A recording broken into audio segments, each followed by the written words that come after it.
Chapter 76. Today, those who had the right to attend the Mo family home were all from the upper class of Haicheng and even the country. From the political and business circles to the media and entertainment circles, they had all sent representatives to attend. Although it was called a birthday banquet, it was more like a social test. Everyone's expression was a show of the ways of the world. Mo Pylon was unwilling to give up. She followed them in from outside the door. The moment she stepped in, she spoke. Miss Ji is really capable.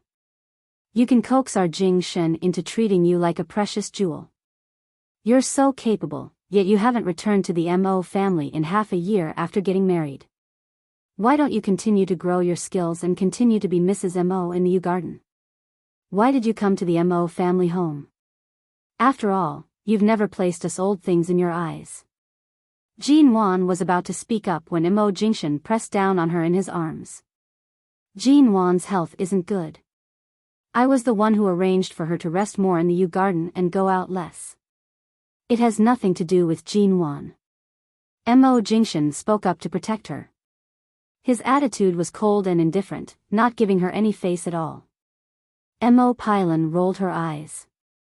The last time she brought her daughter to the U Garden, she did not receive any benefits. She could not take this lying down. Today, it was not only Mo Jingshan and the elder who were present. No matter what, Mo Pylon had to teach Jin Wan a lesson. Elder, quickly look. This is the first time Jing Shen has brought his wife back after getting married, and he already has such an attitude. He completely doesn't place us elders in his eyes. If this continues, I'm afraid even you won't be able to compete with Jin Wan's status. What Jin Wan says is one, and what she says is two. If Jin Wan is unhappy and tells Jing Shen not to return to the Mo family, I'm afraid he'll really cut off all ties with the Mo family. Pylon, you're already so old. Don't you know how to keep a lid on your words? Elder Mo furrowed his brows, his gaze impatient as he said, I asked them to set up their wedding house in the U Garden and not stay in the Mo family home. I wanted them to live peacefully. This half a year, there hasn't been any major events at home. Jing Shen is usually busy at the company. Why would they return to the Mo family? Stop stirring up trouble here. Mo Pylon's expression froze, and she had no choice but to change her expression. Although she had a smile on her face, she still continued to nitpick. How am I instigating? Elder, this Jin Wan hasn't returned home even once since she got married. I'm just trying to talk to her from the perspective of an elder. Besides, our Jing Shen is so good in all aspects. Why did he marry Jin Wan? Aside from having an empty face, this Ji family's eldest daughter is not worthy of our Jing Shen. After Mo Pylon finished speaking, she met Mo Jingshan's cold gaze and subconsciously turned to look at Elder Mo. However, she did not receive any good looks from him and could only shift her gaze to a corner to avoid feeling guilty from being stared at by Elder Mo. Oh, that's right. The words I said today also include the wishes of Jing Shen's father. At this time, she could only use Mo Jingshan's father to suppress Jin Wan. Otherwise, Jin Wan would really think that by relying on Mo Jingshan and the elder's support, she could do whatever she wanted in the Mo family. Not far away, An Shuyan, who was seated on the sofa, slightly raised her brows to look at Mo Jingshan. After Mo Jingshan entered, he did not even look in that direction. Everyone in the guest hall was watching Mo Pylon fearlessly charging into the muzzle of a gun. No one interrupted. However, Mo Jingshan's indifferent expression and Jin Wan's moderate smile were like a mirror, reflecting Mo Pylon's sour expression that she couldn't eat. His father? Elder Mo stood up, slamming the walking stick in his hand heavily against the ground. He sternly said, I'm his father's old man. This old man hasn't said anything yet. How can it be his father's turn to speak? Mo Pylon's expression faltered. She did not expect Elder Mo's temper to be so sudden. I'm saying, grandfather, it's fine. Auntie is, after all, an elder. It's not a big deal for her to scold me. Previously, I didn't return to the Mo family to show my filial piety. It's indeed my fault. Jean Wan spoke up, her lips carrying a suitable smile. Mo Jingshan mildly curved his lips, helping her block Mo Pailan's following words. Auntie, Nuan's stomach may already be pregnant with the Mo family's great-grandson. Don't scare her. After speaking, under everyone's shocked gazes, he held Jean Wan, who was slightly stunned, and sat on the leather sofa by the side. His actions and words were naturally protective. There was not a single part that did not show how important Jean Wan was to Mo Jingshan. It also showed that Jean Wan was not just carrying the title of Mrs. Mo Jingshan really doted on her and cared about her very much. What did you say earlier? Elder Mo appeared as though he had just woken up from a dream.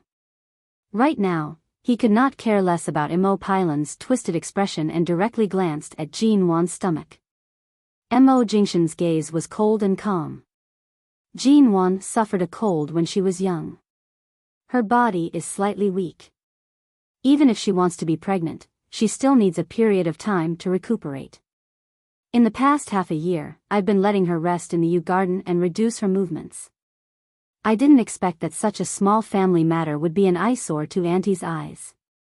The elder approached step by step with his walking stick. Looking at Jean Wan, he could not close his mouth from smiling. This child, if your body is weak, just say so. It's fine if your body is weak. With Jingshan around, after a period of recuperation, you'll definitely be able to give birth to a healthy baby. Don't worry, in the future, grandfather will look after you. Don't care about any rumors. Take good care of yourself. If you're already pregnant, that would be even better.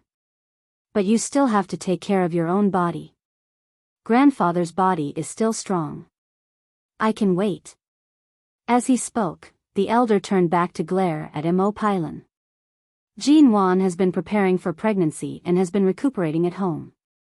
In the end, look at what you've said. You're already so old, but you only know how to stir up trouble all day long. Mo Pailan was somewhat embarrassed.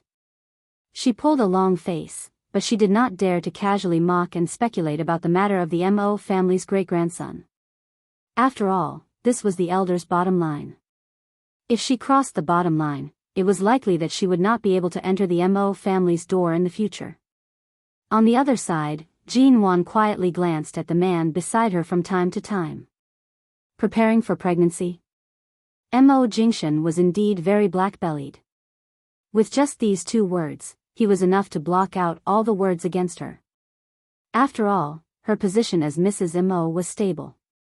Now that the matter of preparing for pregnancy was involved, no one dared to offend her, for fear that if they made her unhappy and caused any problems to the Mo family's great-grandson, they would be directly beaten into the 18th level of hell by Elder Mo with his walking stick. But, the matter of preparing for pregnancy, with so many people watching, Jean Wan did not know where to put her hand. Should she put it on her belly for show? Or should she and Mo Jingshan sat on the sofa. The man's hand held hers again. Their hands intertwined naturally, and he placed them on his lap, finally giving her the most suitable place to put her hand. Chapter 77. By the afternoon, more than half of the guests had left. The official birthday banquet would begin in the evening. The Mo family did not continue to receive guests from outside. Those who stayed in the guest hall were the immediate family members of the Mo family, or relatives and friends who were very close to them in terms of social status. Grandfather Mo, I didn't have the chance to speak earlier. This is the gift our Ji family has prepared for you. Ji Mengran stood by the table and took out an exquisite antique box. When she said this, she intentionally glanced at Jean Wan. Jean Wan sensed her gaze but did not react. When the relatives at the table saw that someone had started this again, all kinds of special gifts were placed on the table one by one. This time, they were no longer casually stacked on the gift racks.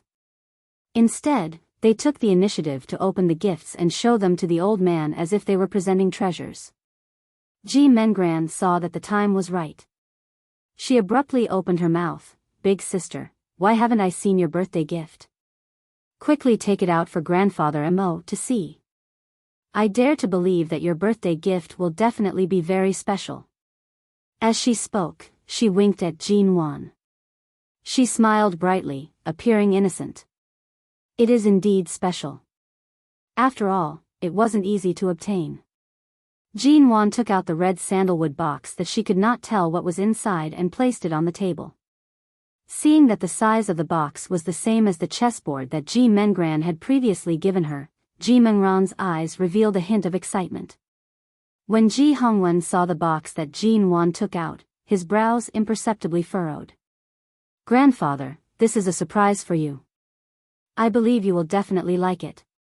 Jean Wan placed the box in front of Elder Mo's eyes, her smile sincere.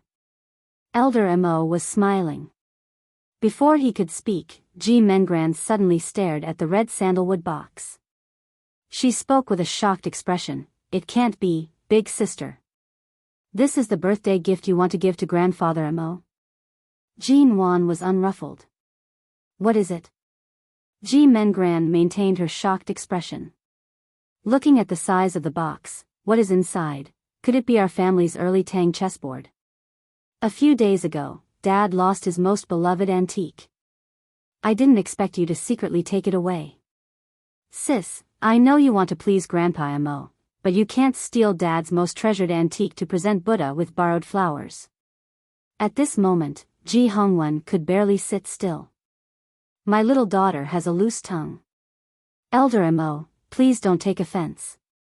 Nguyen would definitely not do such a thing. As for this jade chessboard." Shenharu suddenly spoke up from the side. "I was just saying that a few days ago, I felt that something was missing from the antique shelf in your study. I didn't expect that Jean Wan had actually secretly taken it away." As she said that, Shenharu shook her head and sighed. Although Nguyen wanted to give something good to Elder Mo with good intentions, after all, a married daughter is like spilled water. When she returned to her maternal family, she didn't even inform them before taking away such a valuable antique. Although this can't be considered stealing, it is indeed against the rules. "Shut up." Because the Mo family was present, Ji Hongwen did not fly into a rage. Instead, he kicked Shenharu harshly under the table, warning her not to speak carelessly. Shenharu did not make a sound, but her gaze subtly shifted toward Jean Wan.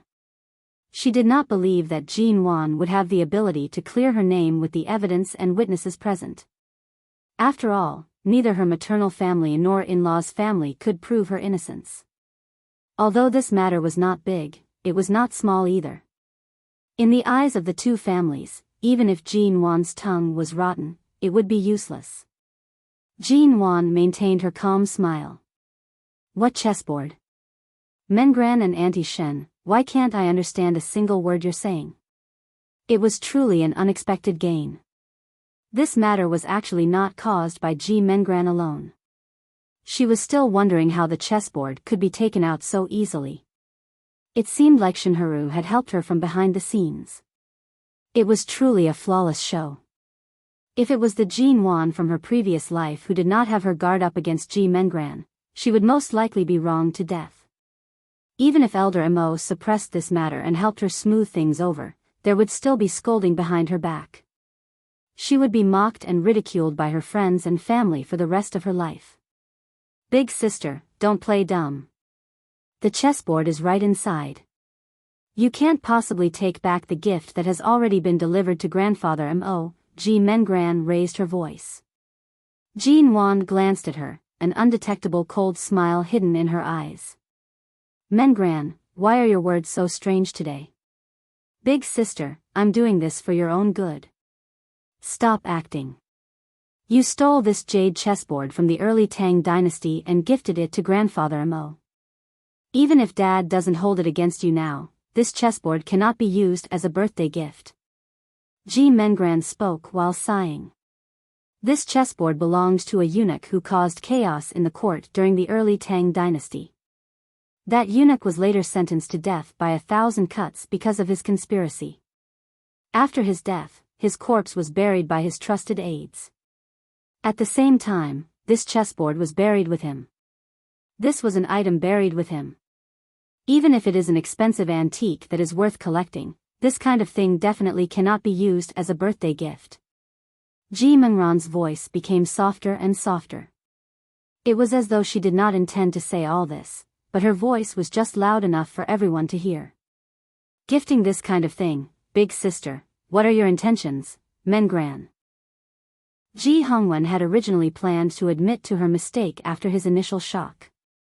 However, he did not expect Ji Mengran to actually say such a thing out loud.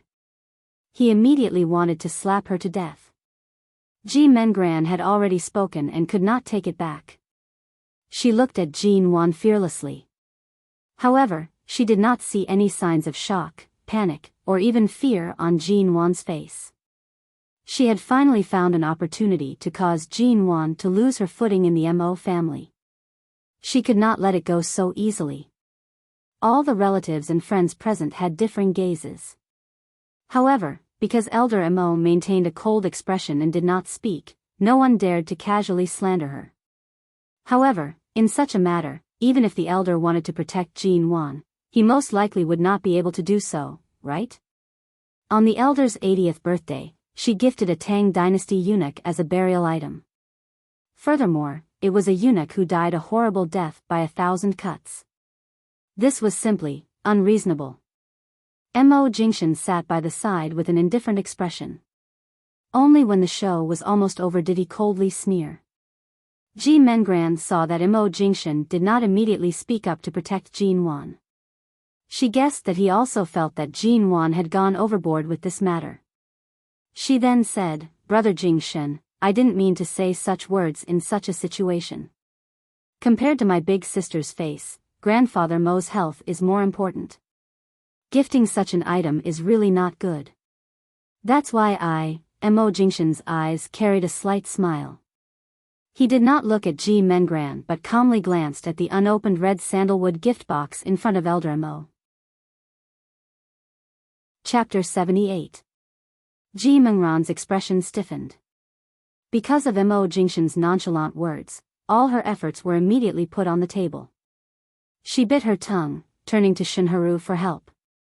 However, Shunharu did not look at her, only sitting by Ji Hongwen's side as though this matter did not concern her. Back then, they had agreed not to drag her into this. Ji Mengran's chest felt stifled, but she could only endure it. She stared at the gift box.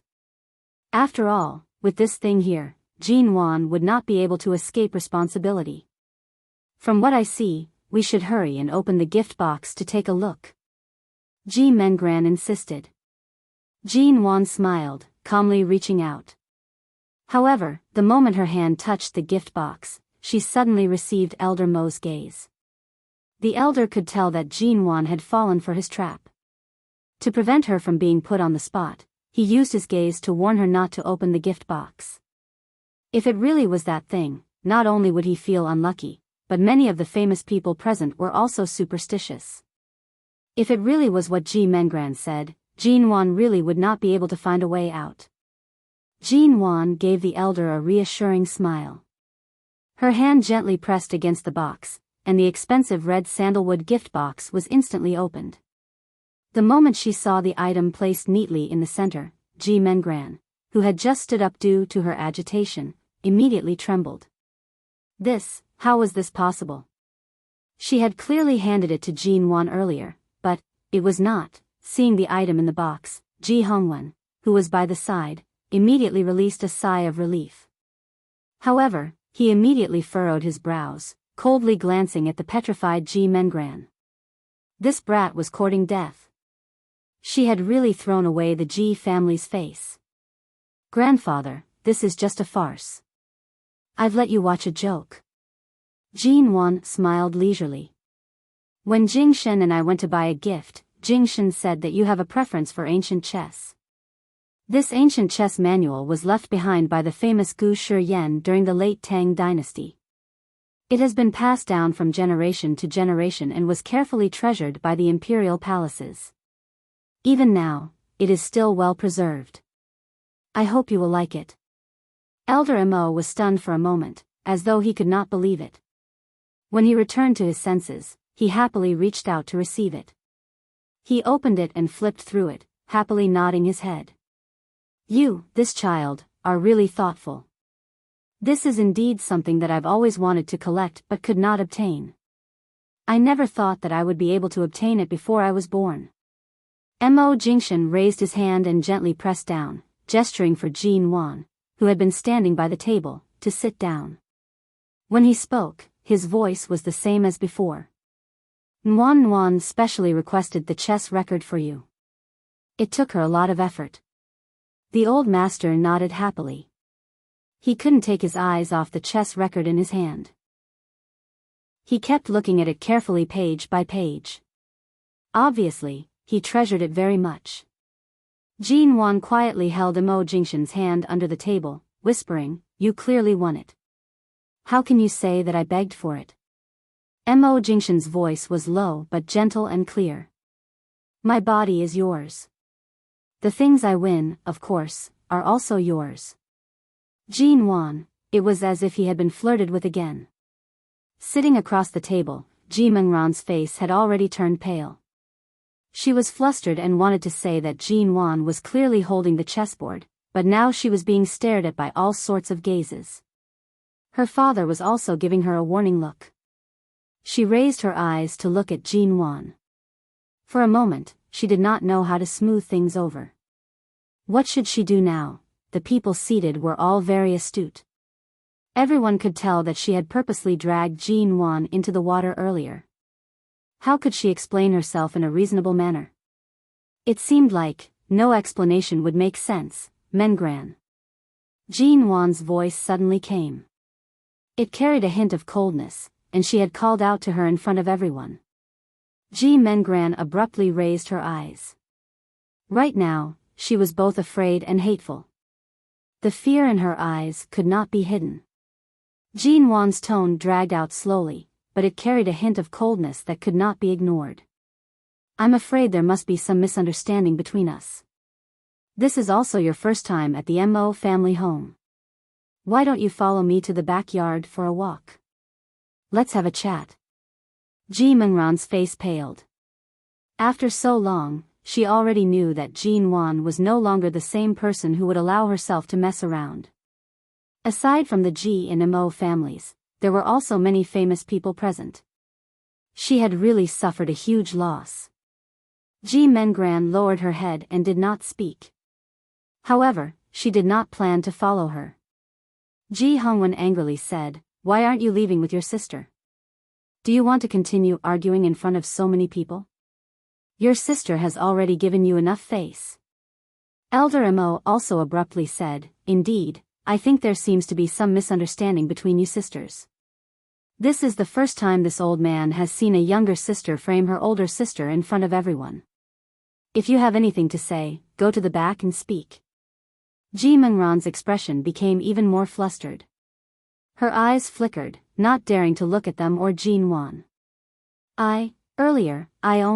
From the start, Jin Wan did not plan to completely fall out with Ji Mengran so quickly. Firstly, she had not found a suitable opportunity. Secondly, she wanted to use this opportunity to clearly understand Ji Mengran's methods.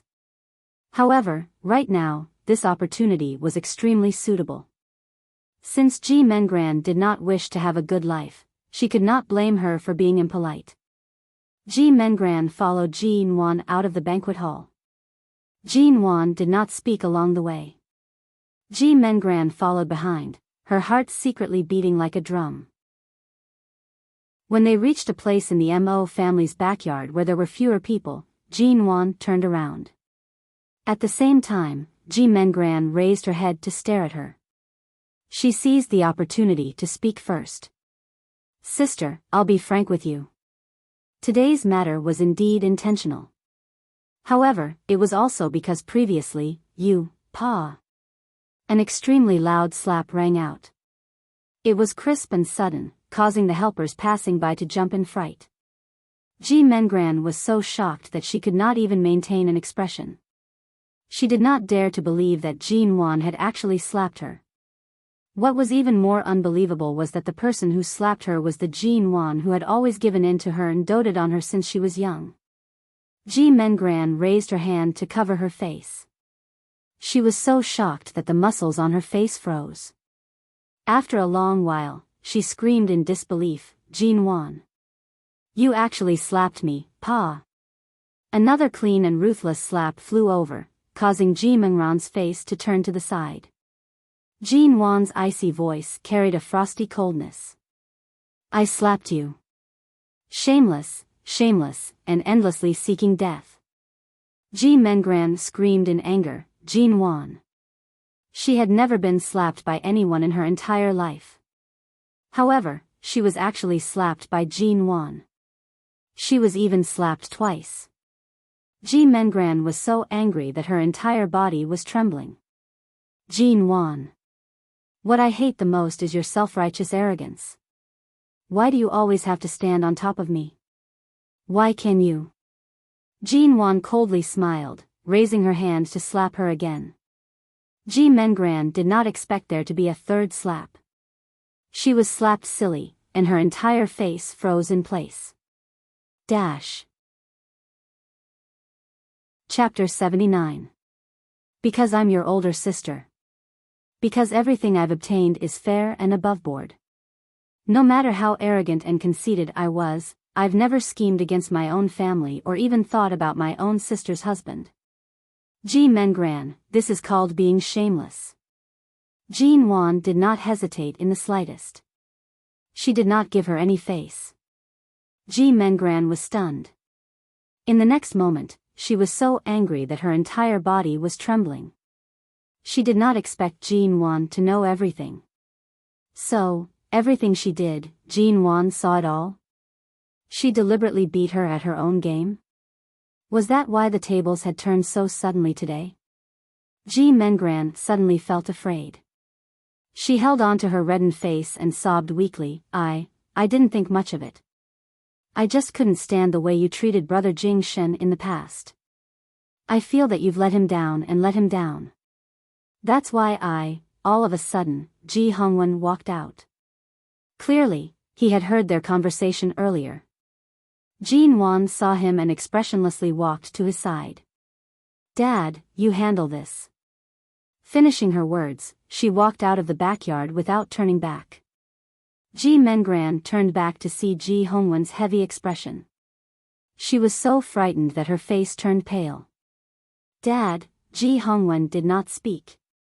The moment Jin Wan walked away with her back facing them, with a pa sound, he raised his hand and sent a slap toward Ji Mengran's face. Ji Mengran was caught off guard and was slapped to the ground. She raised her head, looking at the furious Ji Hongwen in fear. A chill of fear spread from her limbs and spread throughout her body. What you said earlier, was it all true? Ji Hongwen furrowed his brows. Ji Mengran looked at him, crying. Dad. I really just felt that older sister isn't worthy of Brother Jing Shen and felt unfair for him. I can explain what happened today, stupid. Ji Hongwen's eyes were filled with anger. How could I have a daughter like you? After so many years, I've seen many grudges between rich families, but I didn't expect my own daughter to do such a lowly thing. Ji Mengran looked at Ji Hongwen's expression, not daring to say a single word. Her entire face was pale to the point of being transparent. The guests at the banquet had already forgotten about the little episode just now, and the congratulatory words of birthday came one after another in the guest hall. Elder Mo responded with a smile and carefully placed the chess record that he had been holding in his hands like a treasure into the red sandalwood box. At the same time, he called for Mo Jingshan to sit by his side. The grandfather and grandson sat together. Mo Jingshan's smile remained mild. After all, Elder Mo had seen everything that had happened earlier. Does that Ji Mengran have feelings for you? Elder Mo spoke in a low voice that only Mo Jingshan could hear. I understand the Ji family situation. Ji Hongwen is a good person, but these two daughters lost their mother a long time ago. Now the Ji family's second daughter is so hostile toward Jin Wan. In my opinion, you should let Jin Wan go home less in the future. When you're free, bring her here more often. This old man doesn't have any other abilities, but I do have the ability to protect my granddaughter-in-law. Mo Jingshan smiled. All right. Coincidentally, Jin Wan returned at this moment. The moment she entered the guest hall, she saw Mo Jingshan sitting by grandfather Mo's side in a filial and considerate manner. His face carried a rare warmth and patience. Her heart trembled slightly. Mo Jingshan's tall figure lazily leaned against the back of grandfather Mo's chair. The lights in the guest hall shone through the antique decorations, illuminating half of the man's face. It was cold and noble, like the clear grass and trees on a foggy day. However, it seemed as though the sunlight had penetrated through it, adding a touch of warmth that was approachable and approachable. Jin Wan accidentally fell into a trance. The people present were all elites of the upper class and important figures of various circles. They all had extraordinary statuses and unique auras. Everyone's presence could not be ignored. But even in such an occasion, Mo Jingshan was still the one who attracted the most attention. Regardless of whether it was his self-restraint or his every movement, he was always the center of attention. "Gee brat, you're back." Grandfather Mo saw her and raised his hand to beckon her over. "What are you standing there for? Come, sit by grandfather's side." Jin Wan walked over. Originally, she wanted to go to the other side of grandfather Mo, but for some strange reason, she went to Mo Jingshan's side and sat by his side. Of course, she was not deliberately showing off her affection, but earlier, it was her instinct. Her feet did not listen to her and she moved closer to his side. Grandfather Mo saw all of this and smiled in a good mood. Taking the opportunity when a rich madam by the side leaned over to casually chat with Jin Wan, he softly said to Mo Jingshan, "Previously, you said that you're preparing for pregnancy. Is it true?" Mo Jingshan chuckled softly. "What do you think?" "TSK, what do you mean by, I think?" "I can see that the Ji family's girl is sincere toward you. Since the relationship between husband and wife is harmonious, you should take this opportunity to nurse her body back to health and give birth to the child as soon as possible. This way, this old man will be busy coaxing the child and won't have the time to worry about other things." Jin Wan vaguely heard grandfather Mo's words and turned her gaze over. However, the first thing she met was Mo Jingshan's gaze. Originally, she was slightly embarrassed by the topic of preparing for pregnancy. The moment she met Mo Jingshan's gaze, she saw his gaze that was as deep as the ocean. She felt that he really planned on agreeing to the elder. Just like that, the guests gradually dispersed. It was no longer early. Mo Jingshan was the eldest grandson of the Mo family. It was unavoidable that he drank a few cups of sake. Originally, he planned on driving home, but he decided against it. Grandfather Mo asked him to stay the night in the Mo family's old residence. After they got married, Jin Wan had not stayed in the Mo family home. It was only today that she found out that Mo Jingshan rarely came back to stay, but here, his room was cleaned every day. Although the Mo family's old residence was called an old residence, most of the buildings in the house were not old. Only the front three-story building with a simple front hall was somewhat old. However, the elder cherished the past and did not rebuild it. The few villas and pavilions at the back were all very beautiful. They were situated at the foot of the mountain range. It was said that the building closest to the mountain had a spring that was discovered several decades ago. However, outsiders were rarely allowed to soak in the hot spring. Only the Mo family had the right to do so. This place was situated at the foot of the mountain and had the fresh air. Furthermore, it was blessed with the peace and health that was hard to come by in the city center. In the middle of the house was a multi-story villa. The entire third floor belonged to Mo Jingshan. Chapter 80. In the dead of night. Jin Wan could not find a hairdryer in the bathroom and came out with a towel wrapped around her hair. The moment she walked out, she saw that Mo Jingshan had just entered. He carried with him the chilly air of the autumn night and the fresh scent of the Mo family's old residence. Under the light, his expression was gentle. When he saw how she looked when she came out of the shower, his gaze deepened. By this time, all the guests had already left. There was no need for Mo Jingshan to continue staying in the guest hall. When her father and Auntie Shen left, although their expressions were not as happy as the others, they still brought Ji Mengran into the car. At that time, Jin Wan did not look at Ji Mengran's expression. From the corner of her eye, she could see that she was slightly disheveled. She did not even dare to greet her before entering the car and closing the door. Today, regarding the matter of grandfather's birthday gift, although I was not the one who suffered a loss, there were so many guests present. Earlier, when you sent them off, many of them must have mentioned this matter to you, right?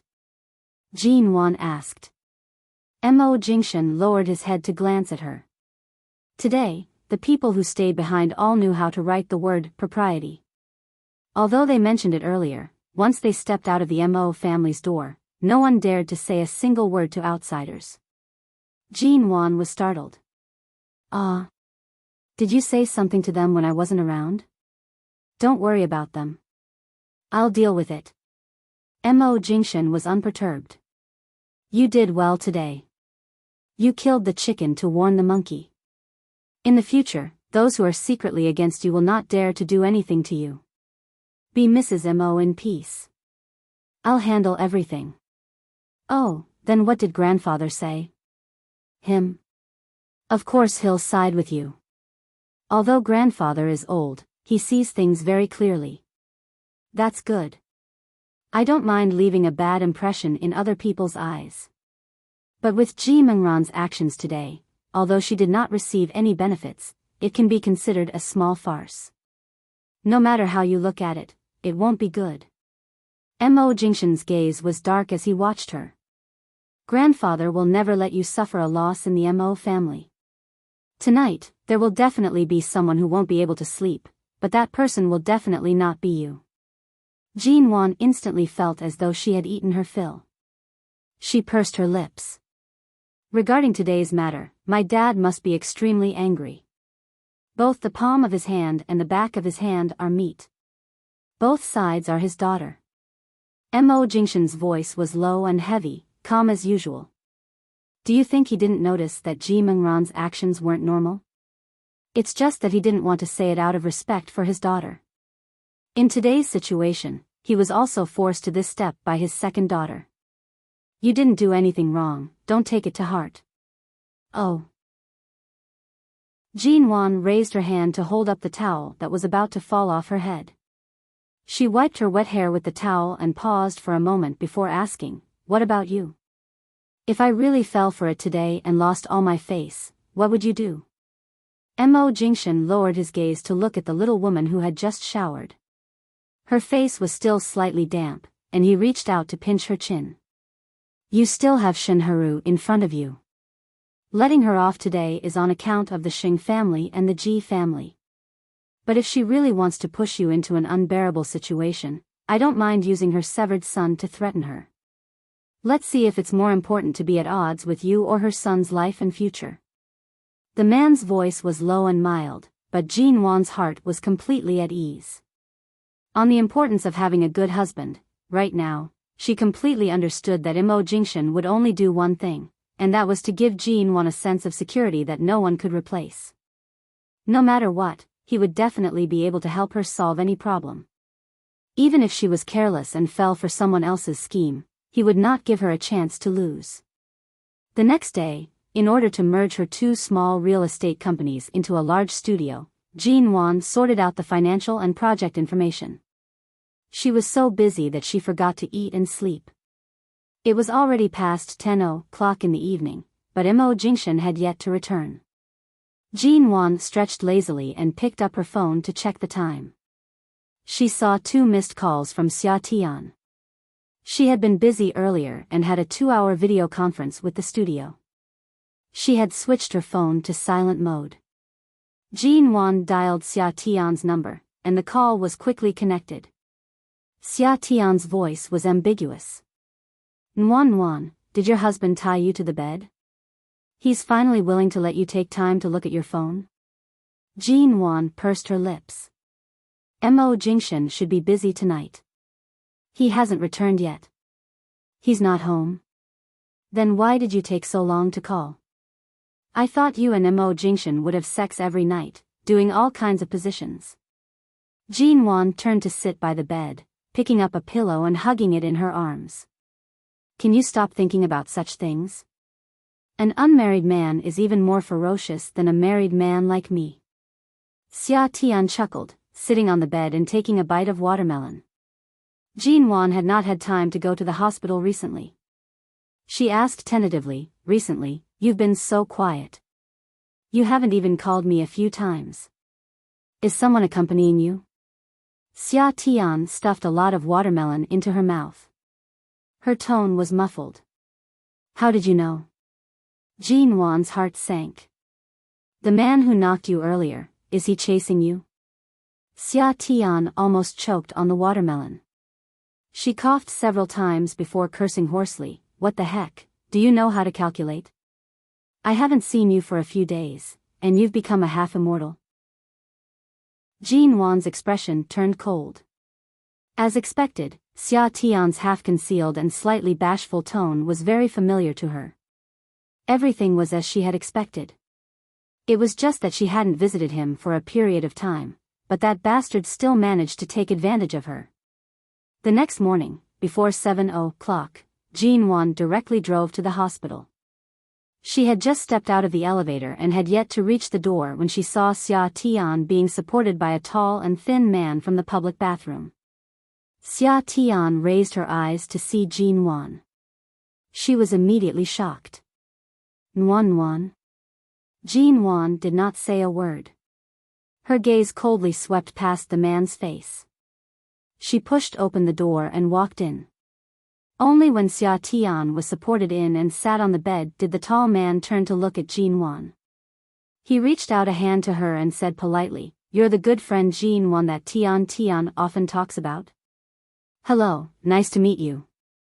My name is Li Minzhen. I'm..." Jean Wan appeared not to have heard him.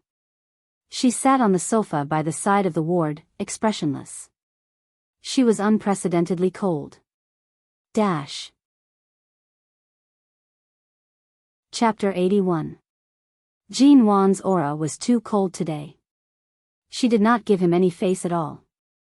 Xia Tian sensibly allowed him to leave first. When only the two of them were left in the ward, Xia Tian leaned against the bed. Nuan, your aura earlier was 8 meters. It was so cool. Jean Wan's face was expressionless. What happened? Did you treat what I said earlier as a fart? Xia Tian clearly did not expect Jean Wan to be angry to the point of scolding someone. Her expression was slightly embarrassed. I didn't forget. This surnamed Li has been chasing after me for many days. I never agreed. Why did he come to the hospital early this morning? A few days ago, he came to the hospital again because of my hospital fees. We casually chatted for a while and then he often came to visit me. He is a gentleman, polite, and considerate. I don't know how to reject his good intentions, but I swear, I don't have any feelings for him. After all, we haven't known each other for long. I can only say that I think he's not bad. So now you tacitly agree that he is chasing after you? Xia Tian acted as though she was a kindergarten student being lectured by the teacher.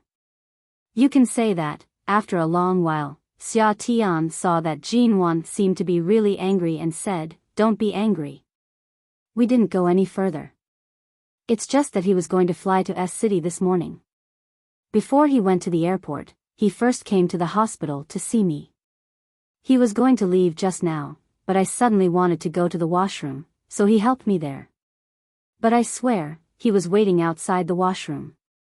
There was absolutely no flirtatious or unnecessary contact between us." Seeing that Jean Wan was expressionless, Xia Tian no longer joked around and became serious. "We definitely won't develop to the stage you think we are. Believe me. Only a fool would believe you."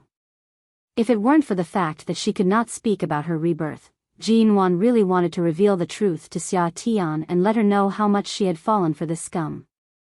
She had been pregnant, miscarried, broken hearts, and sent to death. Each and every one of them was a bloody lesson. How's your leg? After a moment of silence, Jin Wan changed the topic. Xia Tian was caught off guard by the sudden change of topic. She paused for a moment before replying, "It's okay. If I hold a pair of crutches, I can walk 2 laps around the ward. However, my leg bone hasn't been completely reconnected yet, so I don't dare to stand directly on the ground for now. I'll go ask the doctor and see if you can be transferred to another hospital." Jin Wan stood up to leave. Hearing this, Xia Tian raised her eyebrows. "Transfer?" Jin Wan turned back and glanced at her. "Even if the one surnamed Li was the one who injured you, you don't have to worry about the fees. From now on, you can cut off contact with your family. You don't want to go home now, but it's not like you're cutting off your relationship with your family. You have your card with you, and you can afford any expenses. If you're afraid of trouble, leave the transfer to me. Just stay away from that scum." Xia Tian held her forehead. "You sound like my mother." Jin Wan paused and said, "I'm probably more worried than your mother right now. I even know a lot about that guy surnamed Li. Do you want to hear it? Your tone is very mysterious. Quickly tell me, what's his situation?" "He's the owner of a bank. His family already has a fiancée, but he likes to pretend to be a warm gentleman outside. Every few months, he would pick up all kinds of innocent young ladies. Countless women have had abortions and broken hearts because of him." Xia Tian supported her chin with one hand as she sat on the bed. She nodded calmly. "As expected, he's a scum. So, do you want to be the mistress that he secretly dates outside behind his fiancée's back, or do you want to be slapped in the face by the various mistresses and fives that he continues to date?" Xia Tian rolled her eyes. "I already said that I don't have any feelings for him. At the very least, I haven't reached the stage where I have feelings for him, and you've already killed it. Then immediately transfer to another hospital. Tell him to scram as far away as possible. If I want to transfer to another hospital, I have to get the doctor's signature, right?" Nuan, I was just about to ask you. Do you know my attending doctor?" Jin Wan paused. After a few seconds, she replied, "Not very familiar." "Not familiar?" That attending doctor of mine has a poker face every day. I heard from the nurses that his personality has always been so cold. At first, I didn't think it was a problem, as long as my leg injury could be healed quickly. But I realized that every time I mentioned your name in front of him, his gaze seemed to be able to freeze me to death in an instant." Jin Wan shifted her gaze. "Why did you mention my name in front of him?" "A good bestie. Usually, when I'm bored in the hospital, when I chat with the doctors and nurses, I can't help but mention you." Xia Tian spoke in a loyal tone. "How about it? See how much I love you. Love my ass." But then again, that ice block face of his, and he always wears a mask. Up until now, I still haven't seen what he looks like. I only know that others call him Dr. Sheng. If it wasn't for the fact that every time I mentioned you, his expression would become even colder, I wouldn't have asked you if you knew who he was. His temper is so bad. How did this kind of person become an orthopedic doctor? I heard that he's even a provincial expert." Jin Wan's expression did not reveal any emotions. Perhaps it's because the last 2 times I came to the hospital, I didn't secretly give him a red packet. He felt that I, as a patient's friend, wasn't very sensible. He doesn't seem like someone who would fuss over such a small profit. Tisk, it's fine if you're not familiar with him."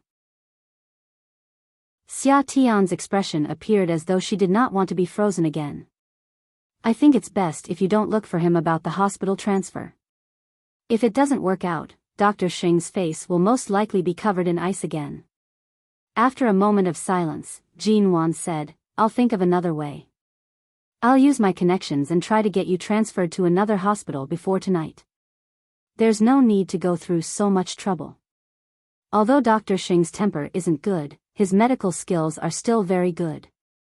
If you're afraid that I'll meet that person again, at most, I'll make things clear with him and stop interacting with him in the future. In any case, I don't have any interest in him. No, if you break it off, then break it off completely. You have to transfer. She could not leave even the slightest bit of hope. In this life, Jean Wan definitely wanted to see Xia Tian happily grow old with a truly good man. She definitely would not allow any scumbag to get close to her. Xia Tian, Ioyo, our family's Nwan's domineering manner is actually a little handsome. Jean Wan ignored her and was considering if she should ask Dr. Qin for help. At this moment, Xia Tian suddenly said, "Damn, I forgot to look at the time. It's actually 6:50. Dr. Sheng comes every morning at this time for his ward rounds.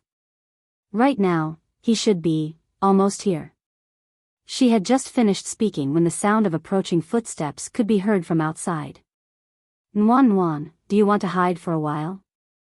Dr. Sheng's ice-cold gaze is very powerful. "I'm afraid you won't be able to take it." Xia Tian wore a paparazzi expression that seemed to be sniffing out some gossip. She winked as she spoke. Chapter 82. Jean Wan raised her eyes. Her gaze landed on the white silhouette that had just entered. "Hi, Dr. Sheng." The moment the door opened, Xia Tian raised her small hands and waved at the person in front of the door. The man who entered was dressed in the hospital's white gown. His figure was tall and slender like a jade tree. The moment he saw Jean Wan, he immediately furrowed his brows. When Jean Wan's cold gaze landed on him, his brows furrowed even more. "Dr. Sheng, I didn't have the chance to introduce you properly the past few times. This is the best friend I've always mentioned, Jean Wan." Xia Tian introduced with an expression as though she wished for the world to be in chaos. Dr. Sheng's face below the bridge of his nose was covered by a mask, revealing only a forehead that was as clean as snow and a pair of eyes that were as cold as a river. For an instant, the room was so quiet that even the drop of a needle could be heard. Jean Wan's gaze was cold and indifferent as she stared at him. There was even a hint of mockery in the corner of her lips. Their gazes met. In less than 2 seconds, Dr. Sheng's cold gaze moved away from her cold and imposing face. He calmly said, "I've seen her before. I have some impression of her." Xia Tian appeared as though she had discovered a huge piece of gossip as she sat on the bed. She opened her mouth and was about to continue speaking when she was interrupted by Jean Wan. Jean Wan's exquisite features carried traces of coldness. Her words carried a hint of teasing. "Dr. Sheng, I plan to help Xia Tian with the hospital transfer procedures today. You're her attending doctor. The transfer procedures will require your signature before we can proceed. I'll have to trouble you to sign for us." "Transfer?" Dr. Sheng's cold gaze finally shifted toward Jean Wan. "She doesn't want her legs anymore?" "What? She can't be transferred?" Jean Wan faced him expressionlessly. Right now, her legs can't withstand any movement. The slightest jolt on the bus will be enough to cause the unconnected bones to be slightly dislocated. If she plans on walking uncoordinated for the rest of her life or becoming a cripple, I don't mind signing for her to be released right now. As he spoke, Dr. Sheng's calm and indifferent gaze landed on Jean Wan's face. Jean Wan furrowed her brows imperceptibly. A fracture was indeed not a small matter. If there was even the slightest dislocation during the healing process, it would greatly affect Xia Tian's future. Although he had to guard against that scumbag, he couldn't let anything happen to Xia Tian's leg. "It's fine if she doesn't want to transfer, but I'll have to trouble Dr. Sheng to keep a close eye on her ward. Don't let those people who don't know anything come in. Right now, the person closest to her is only me. If she's really too bored while she's in the hospital, Dr. Sheng can come and chat with her when you're not busy. This kind of request isn't too much, right?" Xia Tian stared at them for a long time. She didn't see or hear anything from their conversation. After staring for a long time, she suddenly heard this sentence and her face turned green. "Let this ice cube come to the ward to talk to her? It would be better to leave her alone."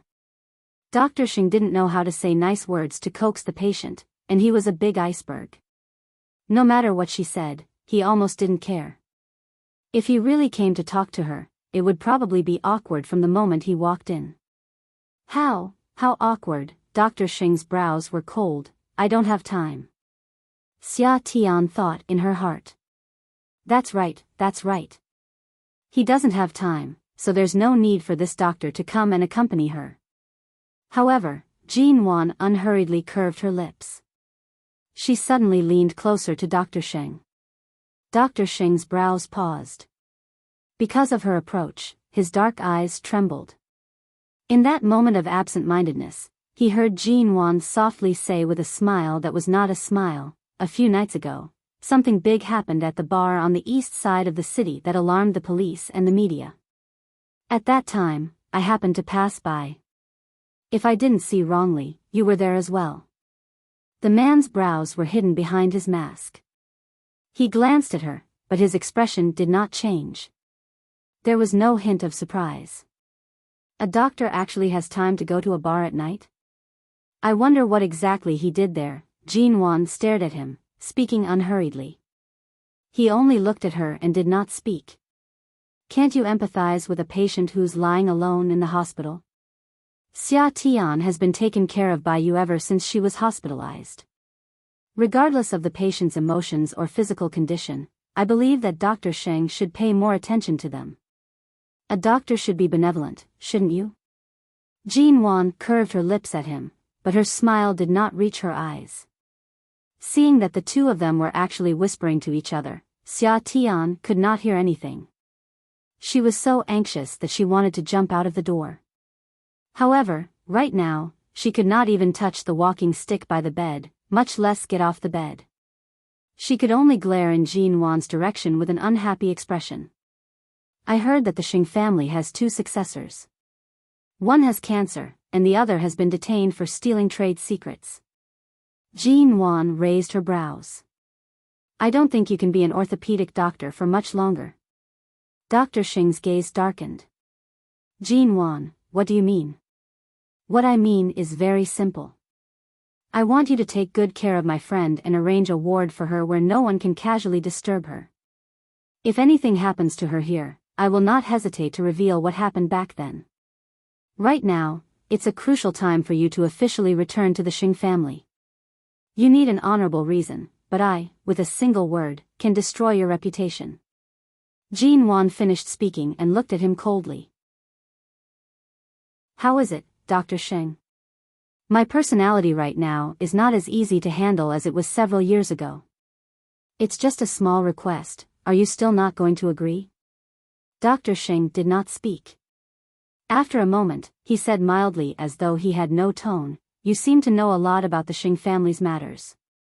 Jean Wan chuckled softly. I've already said what I need to say, Dr. Xing. 10 minutes later, Jean Wan received a call and left. Xia Tian sat on the bed with a dazed expression. She watched the man who had one hand in his white pocket and did not leave for a long time. That, Dr. Xing. Xia Tian stared at him in shock. Are you going to continue your ward rounds? Or? The man in front of the ward glanced at her. His gaze was indifferent, as though he did not have any emotions. What did Jean Wan mean by leaving this block of ice in her room? After not receiving a response for a long time, Xia Tian obediently laid on the bed, tugging the blanket upwards. Her gaze occasionally drifted toward the ice mountain by the door. It was as though a century had passed when Dr. Xing's low and cold voice suddenly rang. What do you want to talk about? Xia Tian almost jumped up from the bed. She stared at him in astonishment. Her lips trembled for a long time before she swallowed her saliva. She carefully said, Really? The man furrowed his brows. His gaze remained cold, and he did not speak. She did not expect that he would actually agree to Jean Wan's request. Xia Tian suddenly spoke as though she had been blessed, that, chatting is secondary. If you don't want to talk, I won't force you. But, can you remove your mask for me to take a look? Dr. Sheng looked at her coldly. After a moment, he silently raised his hand to take off his mask. Chapter 83. MO Corporation. The doors to the large conference room on the 20th floor opened. The various levels of management filed out. Shenmu followed behind Mo Jingshan, holding a stack of documents in his hands. As he read through them, he softly explained to Mo Jingshan several suspicious points from the meeting earlier. Mo Jingshan returned to the company's top floor. His long legs stepped out of the elevator. Secretarian, who had been waiting for a long time, approached him. CEO Mo, the G family's miss is here. Earlier on, you were in a meeting, so I had her wait for you in the office. Secretary An's smiling eyes met his gaze. The G family's miss? Mo Jingshan's words did not waver. If the person who came was Jin Wan, and Xu Yan would definitely not use such a form of address. Even if she did not address Jin Wan as Mrs. Mo, she would not use such confusing terms. Secretarian slowly smiled at him. CEO Mo, there are still some documents to tidy up in the secretary's office. I'll go get busy first. Mo Jingshan only listened and did not respond. He returned to the office. The moment he entered, he saw the so-called G family's miss. Ji Mengran was currently tidying up the documents on the CEO's office. There was a cup of freshly brewed coffee on the table. Mo Jingshan's expression was as cold as ice. What are you doing here? Ji Mengran raised her head and smiled at him. Brother Jingshan, have you been very busy recently? Mo Jingshan stood in front of the office door. The door was open, but he did not enter. His cold tone became heavier. This is not a place you can enter. Get out. Ji Mengran had just tidied up a stack of documents. Hearing his words, she obediently placed the documents back in their original positions. She then raised her eyes and smiled at him. Earlier on, I only wanted to wait here for you and help you tidy up. Seeing that you don't even have a cup of coffee, I personally brewed one for you. Hurry and try it. I don't know if you prefer American or... Mo Jingshan's brows were slightly stern. The Mo Corporation doesn't lack secretaries or assistants. There's no need for you to do such things. I rarely drink coffee in the office. You can leave now. Ji Mengran didn't seem to hear his intention to drive her away. She moved away from his desk and walked closer to the door. As she walked, she said obediently, I know. My sister has been spoiled for a long time. She can't do this kind of thing. I just helped you tidy it up. As she spoke, she paused, her gaze seemingly glued to his body. Brother Jingshan, I can explain what happened at the Mo family that day. Mo Jingshan furrowed his brows. Ji Mengran bit her lip. At that time, I really didn't have any ill intentions. I just accidentally said the wrong thing. Then, big sister slapped me hard on the face and I accepted it. I've never done anything wrong since I was young. The first time I did something wrong, she slapped me hard 3 times. Today, I'm here too. Ji Mengran's eyes widened. After being grounded at home by her father for several days, she finally seized the opportunity to run out of the Ji family home when Ji Hongwen went to the neighboring city to discuss a collaboration. Shen Haru did not look at her too harshly. Ji Mengran had thought about it for the past 2 days. Since Jin Wan had made things clear that day, she couldn't act the way she did in the past. If she wanted to obtain this man, she had to adapt to the situation. As long as she persevered, she did not believe that Mo Jingshan would not be able to see her sincerity. 3 slaps. It seems like Jin Wan was merciful. Based on your uninvited actions today, it's only right for her to slap you 10 times, Mo Jingshan expressionlessly interrupted her. Ji Mengran suppressed the unwillingness in her heart.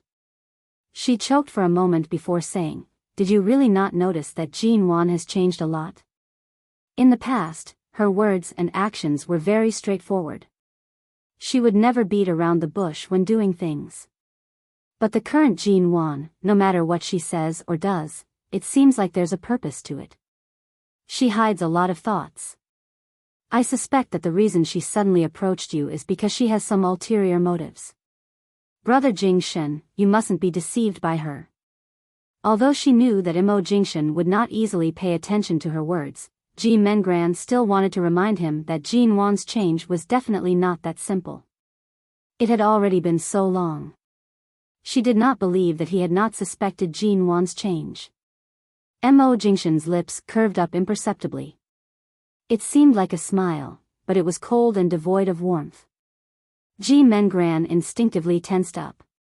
The Ji family's second miss came to my place to stir up trouble, and the person she's stirring up is even her own sister. Is this how your Ji family's upbringing is? Ji Mengran composed herself and smiled meaningfully. Our Ji family's upbringing. Brother Jingshen, can't you see it more clearly in my sister? Mo Jingshen's lips curved even deeper. His gaze also became much colder. Ji Mengran did not look directly into his eyes. In the past, the one who caused trouble in front of you was clearly Jean Wan. Brother Jingshen, you're so good to her. She's not worthy of your protection. In the past, she didn't seem to have a good upbringing in front of you. So, what's so good about Jean Wan? If you had even half of Jean Wan's upbringing in awareness, you wouldn't be thinking about your sister's husband. Mo Jingshen's thin lips spat out these cold words. He was extremely harsh. Scram. Ji Mengran's face instantly turned red and white. After being stiff for a long time, she bit her lips harshly. Brother Jingshen, I just want to talk to you more. I don't have any other intentions. There's nothing wrong with liking someone. Besides, back then, Jean Wan only married you unwillingly. It's only a family marriage. If it weren't for the fact that I'm still a year away from the legal age of marriage, perhaps the person who married you would be me. Mo Jingshen was cold and indifferent. Do you think that if the Mo family randomly shoves a fiancé into my hands, I'll definitely marry her? Ji Mengran heard the hidden meaning in his words and secretly furrowed her brows. Did he mean that if it wasn't for Jean Wan, he would not have agreed to marry her? She took a deep breath and suddenly turned around to pick up the coffee on the office table. She walked over and said earnestly, Brother Jingshen, no matter what you think, I've already said it. This is the coffee I personally brewed. Try it. Mo Jingshen was unmoved. Ji Mengran insisted, it's really delicious. I remember that in the past, Jean Wan didn't even know how to brew coffee. I don't think I'm worse than Jean Wan in any way. I can even improve myself for you. Right now, I don't even know what Jean Wan's motives are. I'm afraid that one day, you'll be hurt by her. The coffee was handed over, but Mo Jingshen did not take it. He did not even have the intention to extend his hand. His tone was mild. I don't hit women. Are you going to scram yourself, or are you going to call the Mo Corporation's security up? Ji Mengran did not have any intention of leaving.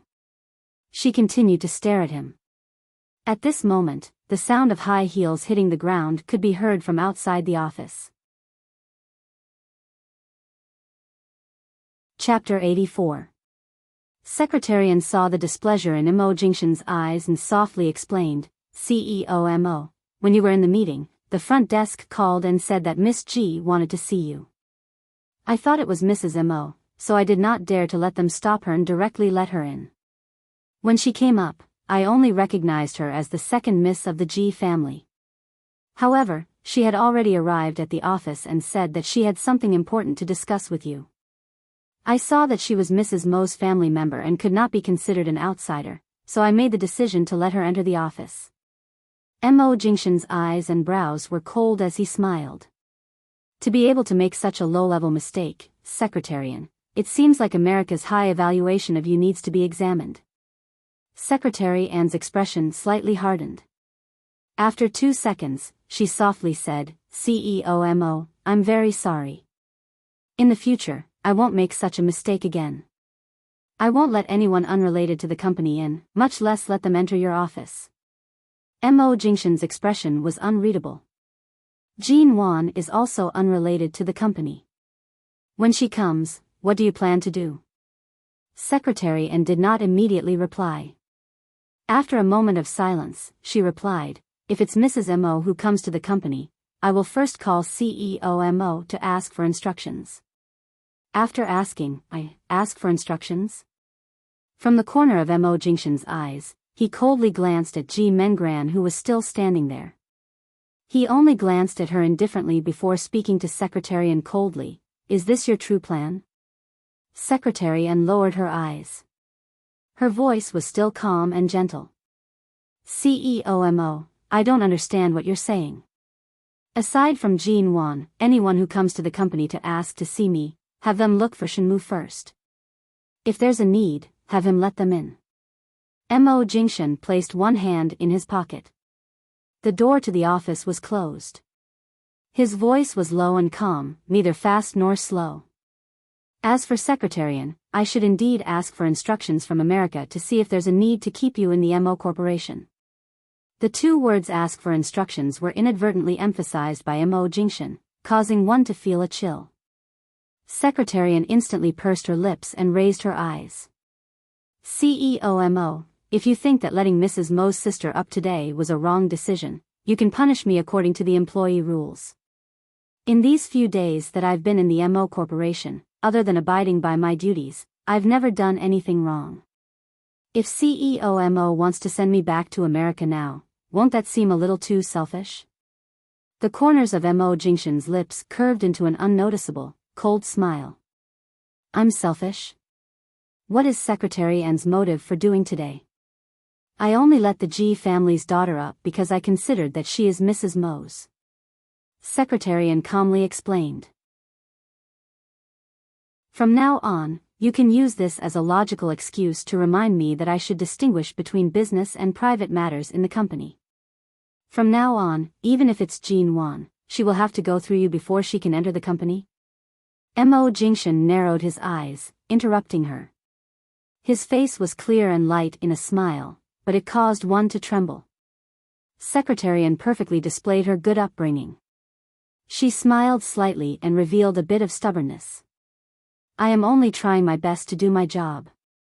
The CEO's office is not a domestic market. There should be rules. Previously, I saw that you allowed Mrs. Mo to enter and leave as she pleased, so I thought that you would not be too strict with her sister. Secretary An's expression changed. Her voice paused. In order not to anger him, she softly said, I've just arrived at the Mo Corporation. 2 days ago, I didn't stay for too long at the Mo family home before leaving. I'm not particularly familiar with CEO Mo's habits and the people around you. I'm very sorry for this mistake. In the future, I definitely won't make it again. There's no future, Mo Jingshan slowly and coldly said. Secretary An's brows furrowed. CEO Mo Jingshan's voice was very low, revealing an unapproachable coldness. 4 days later, America's Shine will be signing a contract in the country. After the collaboration dinner, you'll go back with them. Secretary An gripped the documents in her hands tightly. She could barely maintain the calm she was supposed to have. CEO Mo, are you in such a rush to chase me back to America? Shine suits you better, he coldly said. Secretary An was silent for a long time. After a long while, she raised her eyes and softly said, 4 days later, is it? Then in the 4 days that I'll continue to work by your side, I'll continue to abide by my duties and do what I need to do well. I'll also prepare for the handover in 4 days. In the past few days, thank you for taking care of me, CEO Mo Jingshan appeared as though he did not hear anything. He had already entered the office. At the same time, his gaze coldly glanced at Ji Mengran, who was still standing by the door. His voice, however, was directed at the person outside. Bring this person out the way you brought her in. Secretary An turned to look at Ji Mengran. Ji Mengran still wanted to say something, but when she received Secretary An's warning gaze, she paused for a moment. She could only softly say, Brother Jingshan, Secretarian is a very good person. Don't send Secretarian away because of me." After speaking, she appeared to be very understanding as she walked out. The office door closed with a pang. G. Mengrand glanced at the closed door and softly complained, "I really don't know what he's thinking. What's so good about Jean Wan? She has so many tricks up her sleeves and often flaunts her love. Brother Jing Shen is such a low-profile person, yet he allows her to flaunt her love." Furthermore, Secretary and did not speak. She only looked at the door that isolated them outside. She had known Mo Jingshan for many years. She could tell that he was mature and calm. She also understood that he was low-profile and reserved. Accompanying a woman to flaunt their love was something that he would disdain to do. Did he really love Jean Wan that much? Mo Nwan's studio, conference room. Jean Wan came directly after receiving the call from the hospital. The two companies had just merged into a studio. There were still many complicated matters waiting to be dealt with. Before entering the conference room, she sneezed twice. She clearly did not catch a cold recently. Why did she suddenly sneeze? Who was scolding her behind her back? "Boss Nwan, the meeting is about to begin. Are you feeling unwell?" Xiao Ba, the intern assistant who had just arrived, asked with concern. "I'm fine." Jean Wan walked in. Today was the first management meeting after merging the two companies into Mo Nwan's studio. After Jean Wan sat down, she looked around at everyone's expressions. She had a rough idea of what was going to happen. After all, they were the management left behind by Han Tianyuan. What had to happen would happen sooner or later. Half an hour into the meeting, the HR manager stood up and said, "Miss G, I've decided to resign." Jean Wan's gaze was calm as she glanced at him. "Reason?" "It's impossible for me to work under a 20-year-old woman. A young lady wants to lead these two companies, vainly try to interfere in the real estate industry, and even merge into some studio. From the way I see it, your concept and thinking of the company are not mature enough. The management system of the studio is also very weak. There is no future for me to develop here." Chapter 85. Jean Wan calmly sipped the coffee that Xiao Ba had just handed over and did not immediately respond. Afterward, several other managers stood up. Most of them were important managers or department heads. "I'm sorry, we also intend to resign." Jean Wan put down the coffee, her lips curving into an unfathomable smile. "Anything else?" The conference room fell into silence once more. It was as though everyone could imagine how flustered and helpless Jean Wan must be right now, and how she had lowered herself to beg them not to leave because of the lack of suitable managers. However, no one expected that Jean Wan's response would be such a cold word. The HR manager who had taken the lead paused. "Miss G, what do you mean by this?" "The few of us resigned after careful consideration. We did not discuss it in private." "Are you implying that we deliberately incited everyone to leave with us?" Jean Wan calmly raised her brows. "Did I say that? You took the initiative to resign. Firstly, I didn't reject you. Secondly, I didn't give you any face. Why are you so agitated?" Seeing her indifferent attitude, the HR manager felt that he was being looked down upon by a 20-year-old girl. Originally, he wanted to give her a show of strength. However, he did not expect that this young lady of the Ji family, who was once famous in Haicheng, was completely unmoved when it came to management.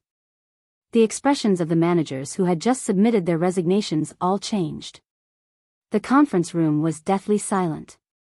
"Those who have submitted their resignations today, after the meeting ends, go to the finance department to collect your salaries," Jean Wan unhurriedly said. "Those who remain, if you have any thoughts on the studio's development, I'll give you 3 days to write a letter and send it to my email. After the studio is officially established, the salaries of the remaining managers and employees will be doubled." Jean Wan took another sip of coffee, calmly glancing at the various expressions in the conference room. "Where were we? Let's continue the meeting." By the time the meeting ended, it was already past 8 in the evening. Jean Wan walked out of the conference room with Xiao Ba following closely behind her. "Boss Wan, did you notice that those people's faces looked like they couldn't hold it in anymore?" Jean Wan curved her lips. "Ever since these two companies fell into my hands, those subordinates who used to follow Han Tianyuan have all harbored their own thoughts. If they want to leave, they can leave. Could it be that they are waiting for me to ask them to stay?" With that, she looked back at Xiao Ba. "But why do you always call me Boss Wan?" Xiao Ba shyly raised her hand and pushed up the black-rimmed glasses on her face. "A few days ago, everyone called you CEOG, but those managers all said that you're too young to be called CEOG. Didn't they just call you Miss G in the conference room?" "I can't stand their stares, and I don't want to lose my job in the studio, so I call you boss." Jean Wan, Han Tianyuan, that trash, what kind of people did the company recruit? Most of the management didn't have much ability, and the few who took the initiative to resign today were just what she wanted. Among the remaining employees, there were many who were lazy and did not have any professional knowledge of the market. This seemingly diligent and energetic intern assistant turned out to be a nerd with a slightly low EQ. His straightforwardness could only be described as cute. At the same time, Jean Wan glanced at an office not far from her. Several secretaries were secretly putting on makeup in front of the computer. Their eyes glanced out and caught sight of her. Frightened, they hurriedly hid the makeup bag in their hands into the drawer. Jean Wan was about to enter when all of a sudden, her phone rang. She picked up the phone, glancing toward the office once more. Mo Jingshan's voice that was as pleasant as a clear spring came from the other end of the phone. "You didn't go home?" I'm still in the studio. I just dealt with some management matters and will be heading back soon." After receiving the call, Jean Wan's stern expression instantly softened. "Studio? I merged the two companies I bought from Han Tianyuan and renamed it Mo Wan Studio. How about it? This name sounds good, right?" Mo Jingshan chuckled softly. "Not bad." Jean Wan was about to ask for some credit for this name and see if the great CEO Mo would give her some face and officially give it a name. Before she could open her mouth, she heard Mo Jingshan ask, "Where's the studio's location?" "At Jean Lin Building." "You drove?" "I did, but there's no parking lot here." The car was parked a little far. As she spoke, Jean Wan glanced out the window. It was actually raining outside. It was already autumn. At this time, it was raining heavily. The temperature outside would most likely be very low. "Wait, I'll come pick you up." After speaking, the man hung up the phone. Jean Wan did not bring an umbrella with her. There were too few parking spaces nearby, and the car was parked a little far away. If she just went out like this, it would definitely not work. Since her husband had decided to come pick her up, there was no reason for her to stand on ceremony. However, this place was quite a distance away from Mo Corporation. Furthermore, it was currently a rainy night. The road conditions were most likely not good, and the traffic was heavy. Jean Wan decided not to rush. She turned around and entered the office. When the secretaries in the office saw Jean Wan enter, they subconsciously stared at the computer in front of them, pretending to be working overtime. Today's overtime is because the various departments are busy organizing the company's information and connecting the various departments. "Do you all have nothing to do?" Jean Wan asked. One of the especially beautiful secretaries glanced around. Seeing that no one answered, she coughed and spoke up, "I'm a secretary." "Those matters are not under our control, secretary." "Then what about them?" "We're also secretaries." The other young secretaries also spoke up. Their eyes would occasionally glance at Jean Wan, observing if the legendary #1 socialite of Hai Cheng was really that beautiful. Previously, there were only 2 small companies. Why are there so many secretaries? Jean Wan turned back to glance at Xiao Ba. Secretaries were not the same as secretaries. To put it nicely, they were called secretaries.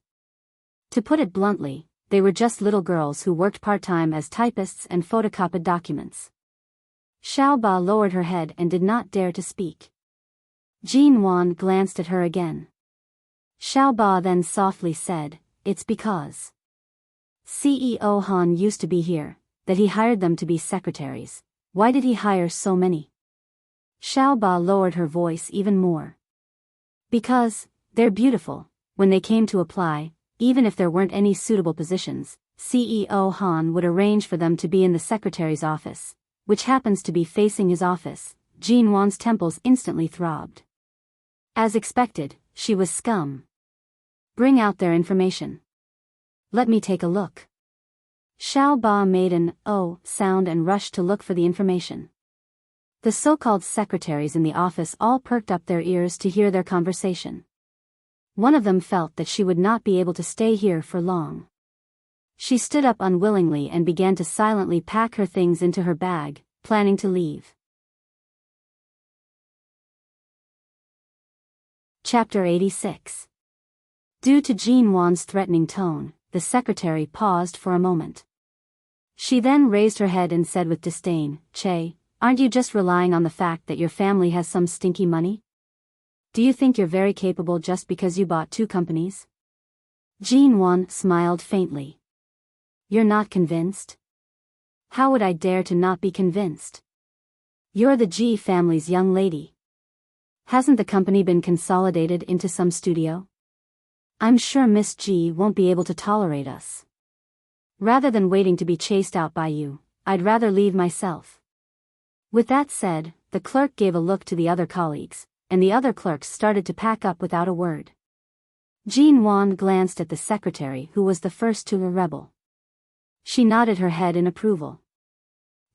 Self-awareness isn't a bad skill. Before you leave, remember to turn off the lights in the office. The electricity here isn't for you to hide behind the computer and put on makeup. Xiaoba had just returned with the personal files of the secretaries. Jin Wan received it and saw the photo on the file at the very top. It was the one who had taken the initiative to argue with her earlier. That secretary suddenly sarcastically said, "The Ji family's young lady is still short of such a few yuan in electricity bills? We're not very clear about your personal situation, but we heard that you married into the famous Mo family in Haicheng. Is the Mo family's CEO your husband? You've been married for quite a long time, but you haven't gotten pregnant yet. You'd better not be infertile. Otherwise, you'll be kicked out sooner or later. The Mo family definitely won't want a chicken that can't lay eggs." The moment she finished speaking, the other secretaries all laughed mockingly. Jin Wan did not get angry and instead smiled. She casually tossed the personal file in her hands onto the table by the side. "This file is yours? 30 years old, unmarried, and staying in such a small company for an entire year without leaving. Are you delusional enough to climb up to the Han family? Not to mention that Han Tianyuan can no longer see the light of day, even the previous him had slept with so many women. With your looks, I'm afraid you won't even be able to climb onto a proper hotel bed." That secretary instantly glared at her. "What nonsense are you spouting? I'm only 23 years old." "Oh, it seems like you purposely lied to others about your age. But according to your ID, you're indeed 30 years old." At the same time, Jin Wan glanced at her chest. "That's right, I was just about to ask, where did you get your chest done? To be able to grow from an airport to such a large size and yet only have a slight sagging, the plastic surgery hospital must be quite good." She pointed at the photo on the file in her hand. This photo should have been taken more than a year ago, and her upper body could be seen. "Is this how Miss G slander people? My breasts are real." The secretary was so angry that her eyeballs almost popped out of their sockets. "Don't be so agitated. The prosthesis on the chin is almost crooked from anger. The double eyelids were done many years ago, right? Don't think that just because you are," the Li said, and to say, "Gee, that you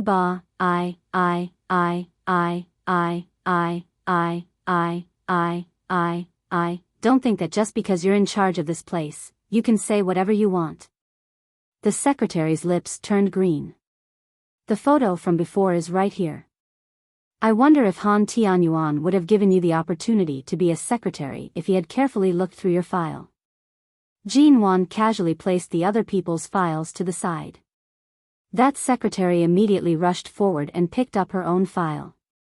She quickly stuffed it into her bag and turned to leave. However, when she saw that it was raining heavily outside, she turned back to glare at Jean Wan. She took out her phone and made a call. After the call connected, she said sweetly, "Dear, I'm off work. The rain outside is too heavy. Can you drive over to pick me up?" After that, she hung up. She turned back and rolled her eyes at Jean Wan in disdain. She said with some pride, "There are plenty of men chasing after me. CEO Han is just one of them. As long as I beckon with my finger, all the rich men will line up to the end of my office. As for this broken place of yours, this great aunt doesn't want to stay anymore." Finishing her words, she twisted her waist and entered the elevator. Jean Wan looked at that figure and instinctively tugged at the corner of her lips. She had no intention of quarreling with others. However, the vases and trash that Han Tianyuan had brought in earlier, she could not possibly be so bored as to raise them. Jean Wan turned around and returned to her own office. 10 minutes later, Jean Wan left the studio and went downstairs. She saw that the secretary from earlier was standing in front of the revolving door on the first floor. Beside her were 2 other secretaries from the same office. A luxurious car worth $1,000,000 stopped in front of the door. That secretary immediately raised her brows in pride. She turned back and saw that Jean Wan had also come down. She immediately revealed an even prouder smile at her. Under the envious gazes of the 2 colleagues by her side, she raised the bag in her hand to cover her head and ran down the stairs. When she reached the car door, she opened it and bent down to say to the person inside, "Dear, my colleagues aren't being picked up. Can you send them home on the way?" After that secretary turned back and called for the 2 female colleagues to enter the car. She then rolled her eyes at Jean Wan in disdain and sat in the car while twisting her waist. She then closed the door in a confident manner. In the car, the 2 female colleagues could not stop exclaiming and praising, "This is really too rich, isn't it? It's the latest model of Porsche, ah. I also wish to have such a rich boyfriend. I'm really too envious. Wow, there's even a bouquet of blue roses in the car. Ah, dear, your boyfriend is really too romantic." That secretary smiled delightedly. She turned and kissed the man in the car. At the same time, she used a disdainful gaze to glance at Jean Wan, who was still standing alone in front of the building. The envious voices in the car continued. In the rainy night, the sound of an engine suddenly came from outside. The black and noble car easily overtook this car in the midst of the crowded cars and neatly stopped in front of the building. Holy shit! One of the female colleagues looked out with sharp eyes. Rolls-Royce Commemorative Limited Edition Ghost, ah? Is this the legendary Ghost worth over 60 million yuan? Heavens, this car is too cool, isn't it? It's really so cool. Ah, this car is too cool. The design of the car body is really nice. It's really the most eye-catching one out of all the luxury cars here. If I can sit in this kind of car, I wouldn't have lived my life in vain. Who is this car here to pick up? I heard that this seems to be the car of MO Corporation's CEO. The car instantly fell into a deathly silence. MO Corporation's CEO? MO Jingshan? Chapter 87. The women in the car each had their own thoughts, but their eyes were filled with excitement as they stared at the man who stepped out of the Ghost. The man was dressed in a cold-colored suit. His figure was slender and well-proportioned, and his casual posture and steps appeared very upright. After he stepped out of the car, he held a black umbrella in one hand and removed his similarly cold-colored long jacket with the other. He approached Jean Wan and held the umbrella firmly over her head. There was no hypocritical romance like casually gifting her a bouquet of blue roses. Instead, the lofty man personally stepped out of the car, stepped across the rain-soaked asphalt, and held the umbrella over Jean Wan's head. The moment he approached, he directly draped the jacket over Jean Wan's back.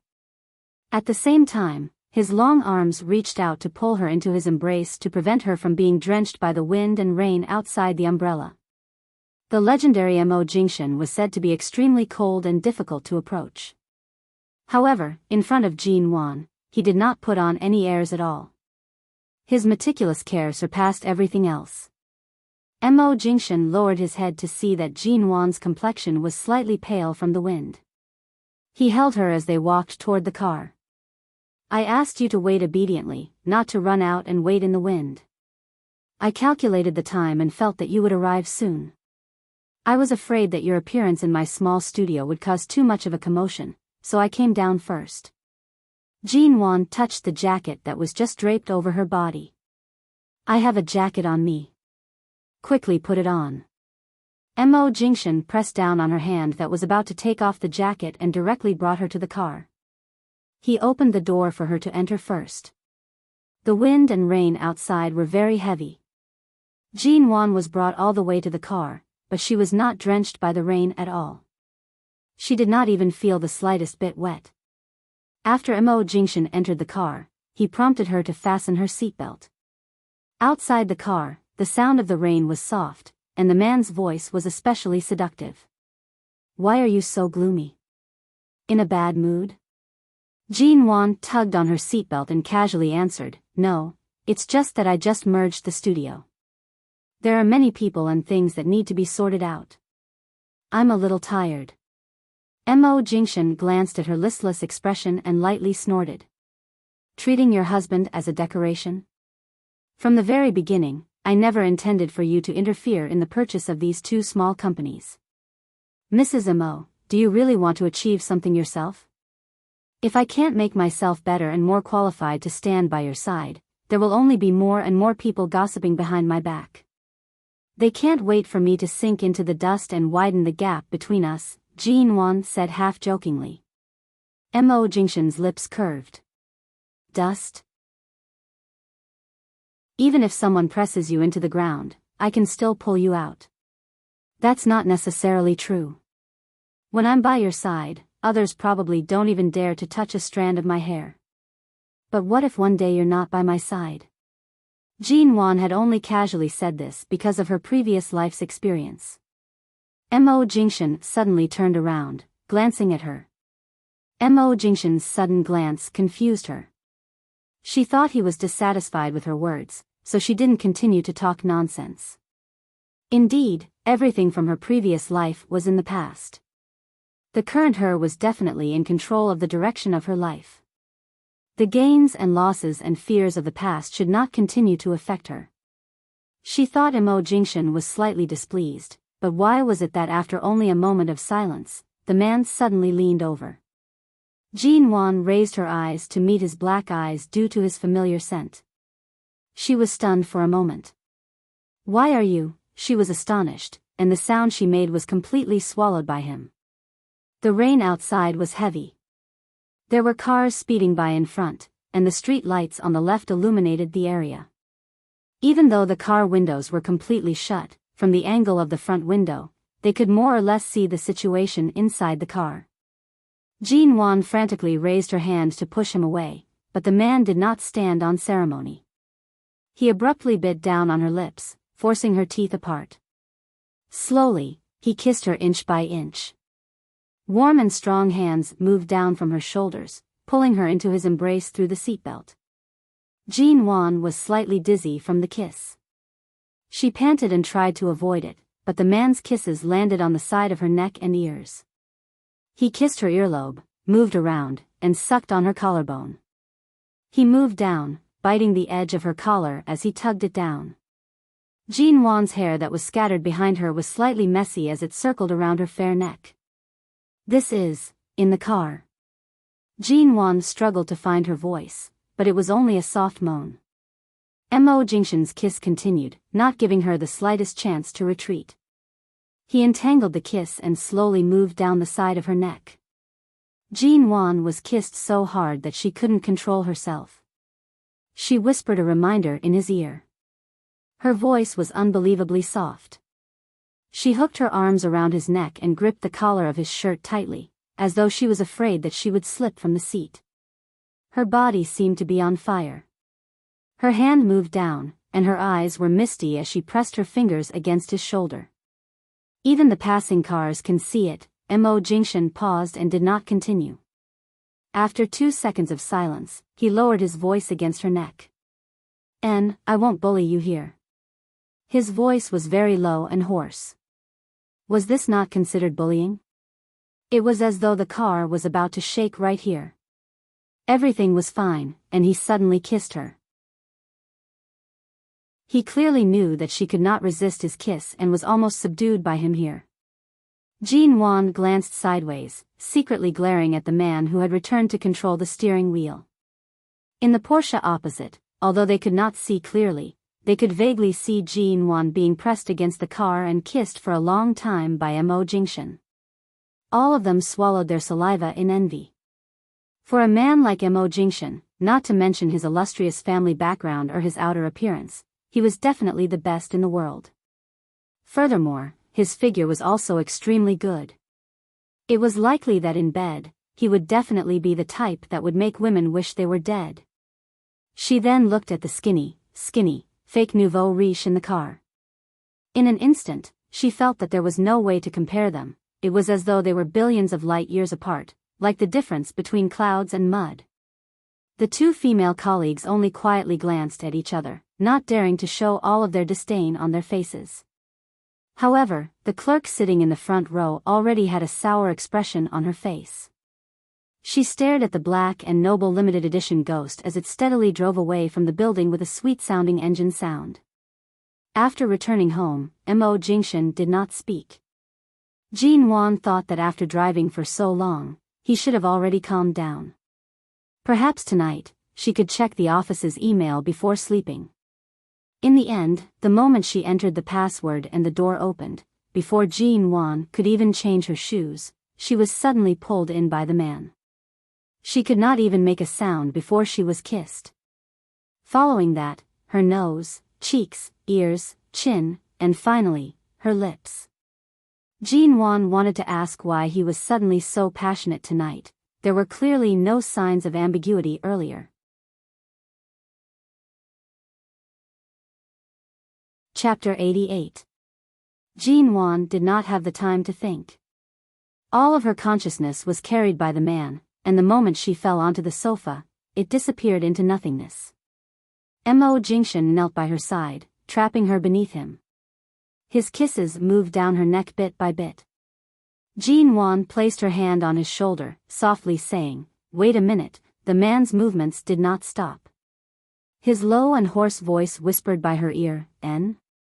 She pushed against his shoulder even more forcefully, raising her voice slightly. "I thought of a few problems that I discovered in the studio earlier. I need you to help me analyze them. After all, this is my first time managing. I'm not as skilled and decisive as you. I don't need you to interfere in other aspects, but I still need you to help me with some decisions." He paused, lowering his eyes to look at her. "Must you say it now?" "It's not that it has to be now, but I made a bet with my father. It's already been half a month, and there's still no progress in the studio. I'm afraid that if it continues to be delayed." Mo Jingshan's elegant and deep brows rose slightly.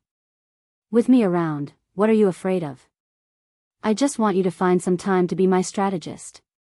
It's not like I want you to waste so much effort to interfere with my studio." He chuckled softly. "Your studio has my name, but you don't plan on letting me interfere. Am I just wasting my time? My studio is just a small studio. You're usually very busy. I don't want to waste too much of your time and energy. Time and energy can be accommodated, but it also depends on who it's being used against." Mo Jingshan sighed, smiling as he leaned down once more. "Every time, you're always thinking of ways to find a topic to talk about. Can't you take the initiative tonight?" Don't change the topic. You're clearly the one who interrupted my main topic. The man kissed her cheeks from time to time and said casually, if you have any questions, sort them out and send them to me tomorrow. If you really can't cope with the management who just took over, I can transfer the elites of MO Corporation's personnel department to help you. Of course, if you need, I can go there myself. That's not necessary. It's not that I can't cope with it. Although I'm very confident about the future development of the studio and the profits it can make, after all, I haven't learned much about financial management. I feel that sometimes I'm a little stubborn. If I'm too stubborn, it may have the opposite effect. But if I don't establish my authority, I can't control those people. If the studio wants to develop steadily in the long run, interpersonal relationships and management are also very important. If she allowed Mo Jingshan, this god, to enter her small studio, those people would most likely explode. You're right. Mo Jingshan sat down by her side. Jin Wan thought he wasn't going to continue, but he put her on his lap. He kissed her face again, which made her heart itch, but she couldn't resist it at all. Her whole body was hooked, and she leaned softly in his arms, without the strength to move. Then, do you think I should find some time to learn about business management? Previously, in order to allow me to work at G Corporation, my dad had signed me up for some related courses, but I never went, Jin Wan said softly as she leaned against his chest. The man's low chuckle seemed to come from his chest.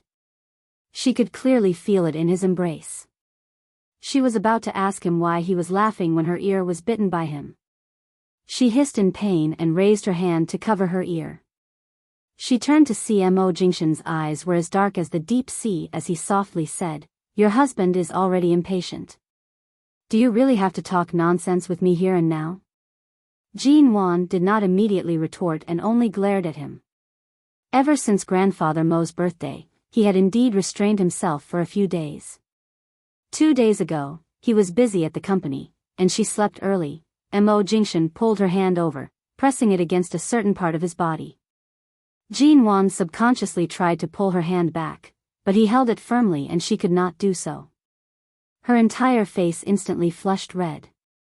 Mo Jingshan. You want to sleep early? He pressed against her ear, the warmth of his breath teasing her ear. Tonight, you take the initiative. I'll let you off after just one time. If I were to continue like this, Jin Wan's breathing became heavier. She did not dare to move her hand, but for some reason, she asked, will it really end after just one time? The man did not speak, but he had already kissed her cheek, tickling and teasing her. What counts as taking the initiative? She did not attempt to move her hand away. Jin Wan thought that she had secretly watched many films when she was in school. Furthermore, 10 years later, the internet was too advanced. Many things could be found on software or on various small foreign websites. But facing Mo Jingshan, she was really at a loss. She did not know if she should learn from those films. After all, those kinds of things were a little too lewd. Besides, the men in those films were worlds apart from Mo Jingshan. Faced with him, Jin Wan really didn't know how to deal with him. Mo Jingshan didn't know what to do. Mo Jingshan did not speak, only watching her with an unfathomable gaze. Finally, Jin Wan raised her arms and wrapped them around his neck, instinctively kissing his chin. The man's hoarse voice finally came down to press against her lips. In the Yew Garden, you secretly moved all my things back to the master bedroom. I thought you were going to use all your tricks to seduce your husband back to sleep with you. In the end, I was thinking too much. His teasing voice sounded by her ear. Jin Wan's face instantly became as though it had been burned, turning even redder. Back then, she suddenly felt as though she had been reborn. She wanted nothing more than to stick her entire body to him. She wanted nothing more than for Mo Jingshan to immediately see her sincerity in wanting to be with him. Although she had indeed thought about taking the initiative to seduce him, she had never put it into practice. After all, every time, she would be led by him to the point where she could not control herself. How could she think about taking the initiative? You're really thinking too much. Jean Wan bit down harshly on his chin. The man did not seem to feel much pain but still gave a low moan. This moan made Jean Wan's head feel as though it was about to explode. His strong hands had already reached her waist, pressing her into his embrace. It was as though he was threatening to make her feel the unconcealable changes in that part of his body. Jean Wan could not avoid him and simply wrapped her arms around him. She buried her face in his neck and began to imitate the way she had seen in the past. She tentatively stuck out her tongue and kissed the man's Adam's apple. The night she was drugged, she seemed to have done this as well. However, at that time, her mind was already muddled. Later on, she was pressed down by him on the bed and did not have the strength to move. Chapter 89. Jean Wan was kissed until she was almost out of breath. She was finally released and took a few breaths of air, lying motionlessly on his shoulder. "You're not going to continue?" Mo Jingshan was given the cold shoulder by her. He lowered his eyes to look at the lazy little woman who did not want to move. Jean Wan raised her eyes, her expression sincere as she negotiated. "Then it's settled. Just once." The man lowered his head to look at her. "It depends on your performance." She decided to continue nibbling on his chin. She raised her hands, nibbling and kissing while unbuttoning his shirt. When her hands touched a fiery, perfect chest, she could not help but softly sigh at the wonderful feeling. She raised her face to kiss his lips. There was no need for Jean Wan to tease him for long. Her shaky and hard actions caused Mo Jingshan to reach the end of his patience. He carried her up, walked around the sofa, kicked open the bedroom door, and brought her into the bed. Jean Wan's clothes had long been removed. Her skirt was lifted. She only whimpered once before the man's hand reached in. She bit her lips, unwilling to make a sound. He nibbled on her earlobe, his hot breath lightly blowing on her ear. He kissed it back and forth. Her ear turned from white to pink, and from pink to red. Broken moans slowly escaped from her mouth. Jean Wan buried her face in his shoulder, feeling the movements of his hand. She could only tightly hold on to his half-open shirt, allowing the bone-chilling stimulation to attack her. All of a sudden, a wave of white light rushed toward her. She faltered, her body trembling uncontrollably. The sound that had reached her lips was stopped by his kiss. While she was still trembling, he had already pressed against her. Jean Wan could not help but bite his ear as well. Her voice was soft and hoarse. Annoying, Mo Jingshan sucked in a heavy breath. It was not a bad idea to die on top of her. "Let's see if you still bite me in the future." "I'll bite you to death," Jean Wan said harshly by his ear. She even used her teeth to harshly bite his ear twice. Mo Jingshan chuckled softly. He did not reply but softly said by her ear, "Go ahead." Jean Wan's gaze faltered. Her face was still warm, but her legs had already been easily separated. The man had already charged in. It was too heavy, too deep. Jean Wan did not recover for a long while until she heard him whisper for her to relax. She whimpered and glared at him secretly. Her body trembled. She hadn't gotten used to it yet, so how could she relax? Who was the one who said it would be over after one try? It was only 9 o'clock when he got home. It was almost midnight when he finally finished. No matter how Jean Wan scratched and bit him, he did not relent. After that, he took Jean Wan to take a shower. She wrapped herself in the quilt and was about to fall asleep. The phone on the bedside table suddenly vibrated. Jean Wan opened her eyes and glanced at it. It was Mo Jingshan's private phone. Why would there be a call at this time? Is there something urgent in the company? Mo Jingshan was still in the bathroom.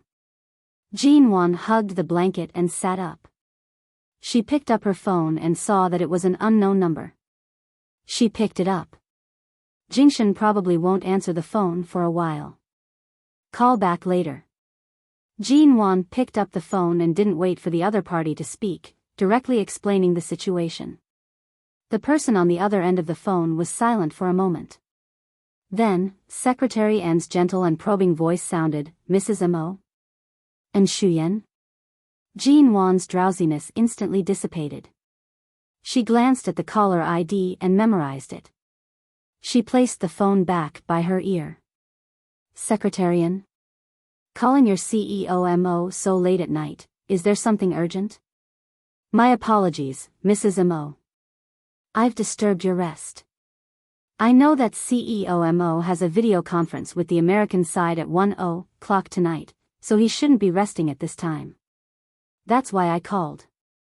Secretarian politely and gently said, "His other phone should be out of battery." "That's why I called him." Jean Wan did not speak. Calling someone else's husband in the middle of the night. Furthermore, her motive for returning to the country was so obvious. It was impossible for her to have no motive at all. "I wanted to talk to CEO Mo about tonight's video conference. After all, it's a collaboration with America's Shine Group." Secretary N's voice paused for a moment before softly saying, "Also, I wanted to ask CEO Mo, did I leave my lipstick in his car?" Jean Wan calmly glanced at the time. "Oh. Lipstick, is it? When I came back with him last night, I really didn't find anything of yours in his car." "Then perhaps it fell outside," Secretary N softly said. "When I got off work tonight, I had just left the company when my car suddenly broke down by the roadside. The rain was too heavy, and coincidentally, CEO Mo's car passed by. I asked him to give me a ride. Before I left the car, I used the lipstick to touch up my makeup. When I returned, I realized that the lipstick wasn't in my bag. I thought I left it in CEO Mo's car." Jean Wan held the phone and slowly smiled. "There really isn't anything of yours in his car. Think carefully again. Did you leave it somewhere else? It's only a lipstick. Which brand is it? If Secretarian likes it, I can help you buy another one tomorrow." "There's no need for that. I'm really sorry for disturbing Mrs. Mo by calling so late at night." "It's fine. Today's rain was really heavy. It should be getting colder soon. Secretarian, remember to wear more clothes and bring an umbrella to work tomorrow." "All right. Thank you, Mrs. Mo, you're welcome." Jean Wan indifferently glanced in the direction of the bedroom door. She heard the sound of the bathroom door being opened. She softly said, "Jing Shen has already showered. Don't you have a video conference to discuss with him? Do you need me to pass the phone to him?" "Then I'll have to trouble Mrs. Mo." Secretary N's voice still carried a hint of a smile. Jean Wan got off the bed and walked out of the bedroom. She saw that Mo Jingshen was really planning to go to the study. "Hubby, Secretary N's call." Jean Wan's voice was gentle as she walked over. When he turned back to look at her, she directly handed the phone to him. Mo Jingshen had just showered. His eyes were still filled with satisfaction. After showering, his expression was refreshed. His refreshing scent was mixed with a hint of late-night laziness. Jean Wan did not look at him. She handed the phone over and turned to return to the bedroom. In the end, she had only taken 2 steps to the side when her waist suddenly tightened. The man's arm directly reached over to carry her back. Jean Wan turned back to glare at him unhappily. Mo Jingshen did not let go of her, using his other hand to answer the phone. Chapter 90. What's the matter? Mo Jingshen's hand gently caressed her waist through her thin nightgown. Jean Wan pursed her lips. She was silent for a moment before glancing at him. "Just now on the phone, Secretarian said that she left her lipstick in your car." Mo Jingshen's handsome brows rose slightly. "Lipstick?" Jean Wan unhappily glanced at him before lowering her eyes and gently pushing away his hand around her waist. "Let go of me first. Don't we have a project to discuss with America later? I'm going to sleep first. We'll talk tomorrow." The man's hand did not move at all from her waist. When she pushed him away, he pulled her even tighter into his embrace. It's still early. His voice was close by her ears. His words were so calm that it caused the little flames in Jean Wan's heart to burn wildly. But I'm sleepy. Jean Wan unhappily struggled in his embrace. Continue the call with your secretary. After you're done, wake me up in the bedroom. What did she say? Mo Jingshan did not let go. Due to her struggle, his voice was slightly heavy. Jean Wan could not move and decided to stop struggling. She allowed herself to be trapped in his embrace. With her back facing his embrace, her emotions were hard to decipher. She said that when she got off work, her car broke down, so you gave her a ride. Mo Jingshan looked at her and sighed with a smile. He comfortingly patted her waist. Today, the company is working overtime on Shine's project. Secretary In used to work at Shine, so she left the company at almost the same time after sorting out the project proposal. Jean Wan still did not speak, only listening.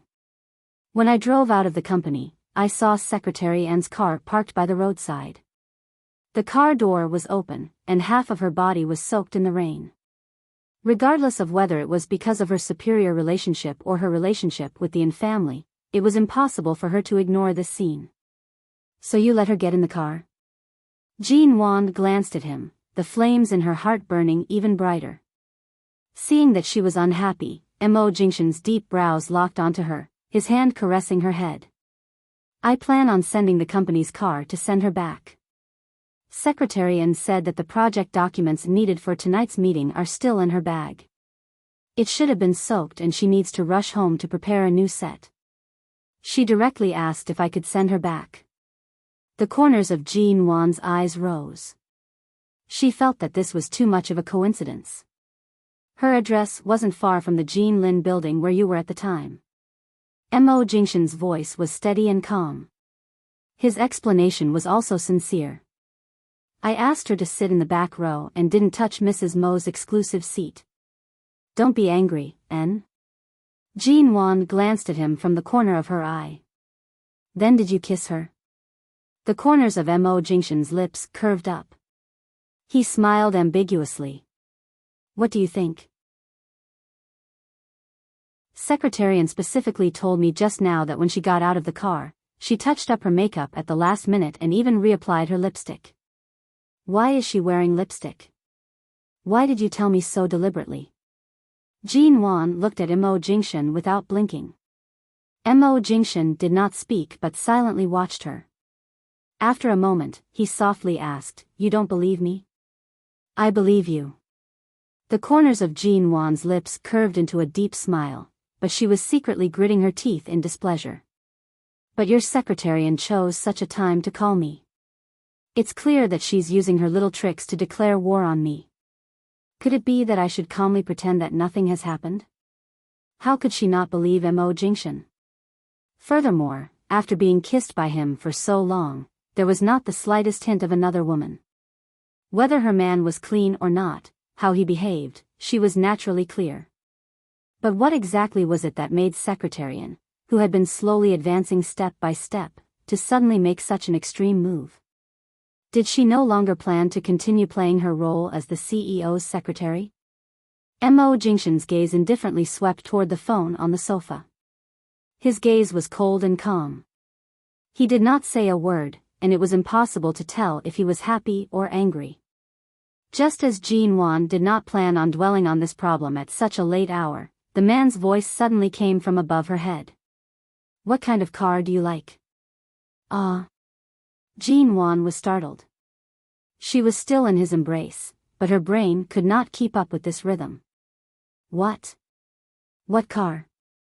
In the future, leave that ghost in the company for public use. Let's change to another one. Mo Jingshan's gaze was clear and deep. He watched Jean Wan's slightly confused expression. Change car? Jean Wan almost choked on her own saliva. Although she was slightly disgusted by the fact that Shu Yan had sat in his car today, she was not that crazy. Furthermore, that Shu Yan sat in the back row. Usually, Shen Mu or others would occasionally sit in the back row. This did not make her feel disrespected or anything. Mo Jingshan's thoughtfulness in this aspect was not something many men could achieve. Thus, Jin Wan did not feel the need to change cars.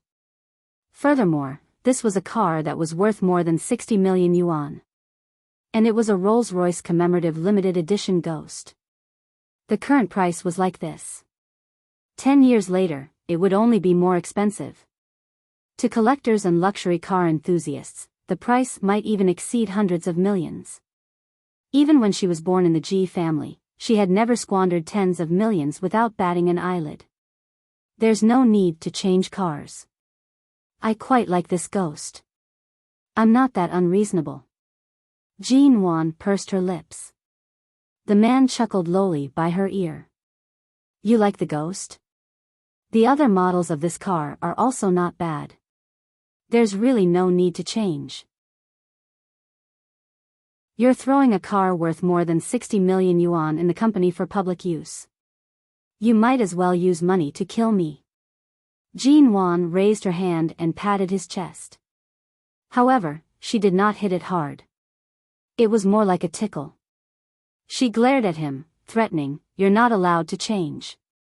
Aren't you unhappy?" Mo Jingshan's voice was very low by her side. His voice was still magnetic and pleasant to the ears. Jin Wan could hear the indulgence and compromise in his tone. She could tell that he really did not intend for her to suffer such grievances. Even if it was a small grievance that others purposely created out of nothing.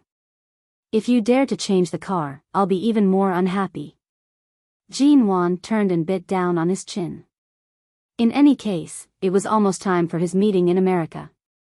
No matter how she bit him, he could not throw her back onto the bed in the bedroom.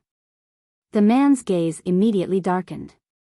He lowered his head and kissed her lips. Then how can I be happy? Jin Wan leaned into his embrace. She narrowed her eyes and smiled. Don't touch me for half a month. Let me rest for a while. How about that? The man did not speak. Jin Wan thought that since he was willing to change a car worth 60 million yuan, he would be able to compromise over such a small matter. In the end, Mo Jingshan threw her a meaningful glance.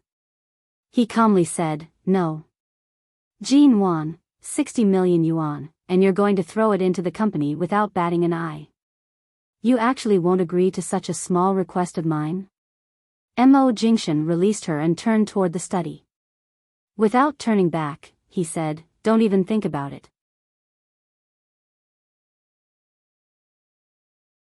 Chapter 91. The next morning, Jin Wan did not drive herself. Instead, she sat in Mo Jingshan's car to the studio. When she entered the car, she casually scanned the interior of the car. In the end, she finally found a golden square tube of lipstick in an inconspicuous gap in the back seat. Jin Wan reached out to retrieve the lipstick. She opened it to take a look and raised her brows in a light smile. When Mo Jingshan saw the lipstick, he calmly glanced at it. His tone was the same as last night. "Are you sure you don't want to change the car?" "I'm not changing." Jin Wan curved her lips, playing with the lipstick in her hand. "Anyway, what I mind is not the car, and her motive is not this lipstick." Mo Jingshan's thin lips curved slightly. This little woman said that she believed him and seemed to have thought it through, but her words still carried a hint of jealousy. In the afternoon, Secretary An drove out of the company. She suddenly saw Jin Wan walking past the plaza in front of the company with a small gift bag in her hand. "Mrs. Mo?" Secretary An stopped the car by her side. She politely nodded and smiled at her. Jin Wan turned back to look at her before glancing at her car. Secretary An's car was repaired very quickly. "It broke down last night, and you can already drive it out normally today?" Secretary An smiled lightly. "Last night, I called the car dealer over. Their efficiency is indeed very fast. When I came to work today, I saw that the car had already been repaired and sent back. Not bad. Last night, it rained so heavily. Furthermore, it was outside of working hours. yet their efficiency is still so fast. It seems like I can visit this car dealer often in the future. Jean Wan handed over the exquisite gift bag in her hand as she spoke. Secretary An was startled. This is? Last night, your lipstick was indeed left in Jing Shen's car. I only saw it this morning. Jean Wan smiled indifferently. It's a pity that I only found out when I sent you to the car wash. When the workers were cleaning the car, they accidentally wet your lipstick. I felt it was a pity to see that. Coincidentally, I don't have anything on today. Before I came, I bought a new lipstick of the same design. Here, take it. Mrs. Mo, there's really no need. It's just a lipstick. You don't have to buy me a new one. Besides, I accidentally left it in CEO Mo's car. The smile on Secretary An's face was polite and distant. She pushed open the car door and alighted. She was very considerate and polite as she stood beside Jean Wan to talk. Jean Wan noticed this detail and realized that Secretary An really knew how to conduct herself well. She curved her lips slightly and calmly said, "It was already late last night, yet you still specifically mentioned the lipstick over the phone. I thought this lipstick was very important to you. I've already bought it. In any case, this color doesn't suit me. Secretary An, you should just accept it." As she spoke, she threw a small gift bag containing a lipstick into the car seat through the window. Secretary An could not refuse and could only smile at Jean Wan. "How about this? I'll be heading to the business hall to retrieve some things in the afternoon. I wonder if there are any good coffee shops along the way. Mrs. Mo, would you like to have a cup of coffee with me? I'll treat you as a form of thanks for buying the new lipstick for me. This time, you've really asked the right person. I do know a few good coffee shops." Jean Wan was all smiles and did not reject anyone. Secretary An nodded and walked around the car with a smile. As she opened the car door, she said, "Then get in the car. Let's go have a cup of coffee together. It's hard to refuse such hospitality. I won't stand on ceremony, then." Jean Wan smiled and entered her car. In the car, the two women casually chatted about random things along the way. However, it was as though they were purposely avoiding the topic of Mo Jingshan. They only talked about America's Shine Group and the various news in the country. They chatted and laughed as though they were having a good time. When they reached a street near the business hall, the two entered an elegant and clean coffee shop. Jean Wan casually ordered a cup of mocha. Secretary An also ordered the same. Secretary An also likes to drink mocha? It's alright. I grew up in America, so I don't really drink all kinds of bitter coffee. However, mocha is indeed one of my favorites. Although Secretary An's lipstick is different from mine, the brand is the same. You also like to drink the same coffee, so our preferences are similar? Jean Wan smiled as though it was unintentional. I just don't know if it's the same when it comes to liking men. Hearing these words, Secretary An was quiet for a moment. She then smiled. Mrs. Mo, you specially came to find me today to have a chat with me, right? Jean Wan raised her brows. Then tell me, what do I want to talk to you about? Of course, it's to talk about CEO Mo. Secretary An calmly and fearlessly looked into Jean Wan's eyes. Mrs. Mo is a smart person. It's easy to talk to smart people. I don't need to play the role of an innocent person. To be able to come here from America, my goal is very simple and straightforward. It's just like the reason why Mrs. Mo came to find me today. It's as simple and straightforward. So, Secretary An's lipstick is really just a cover? It's to lure me out and take the initiative to find you? Jean Wan instantly smiled. Secretary An's lips curved imperceptibly. Uncle Mo doesn't think highly of the marriage between you and CEO Mo. Grandfather Mo is indeed muddle-headed. The so-called family's interests also have to be considered from a long-term perspective. Although the Ji family was once prosperous in Haicheng, the Ji Corporation's standards in all aspects are constantly declining. This marriage does not have the slightest bit of benefits for the MO family. It can barely be considered a match between the two families, but it's just barely. Speaking up to this point, Secretarian directly looked into Jean Wan's calm eyes. Forgive me for being blunt. Mrs. M.O., your actions before and after marriage cannot be considered a good wife. Furthermore, I heard that a few months ago, your relationship with CEO M.O. was not very harmonious. You really wanted a divorce. Jean Wan chuckled lightly. As expected, Secretary Anne's call last night was to find an opportunity for this conversation. Since Secretary Anne has spoken so clearly, then I won't hide it from you. Jean Wan supported her chin with one hand, blinking her eyes as she smiled at her. At the start, I was indeed not very used to life as a newlywed. I'm sure you also know how Jing Shen is a person who is cold on the outside but warm on the inside. At that time, I didn't really understand him, so I always wanted to return to being single and regain my freedom. Secretary Anne looked at Jean Wan, her eyes probing and sizing her up.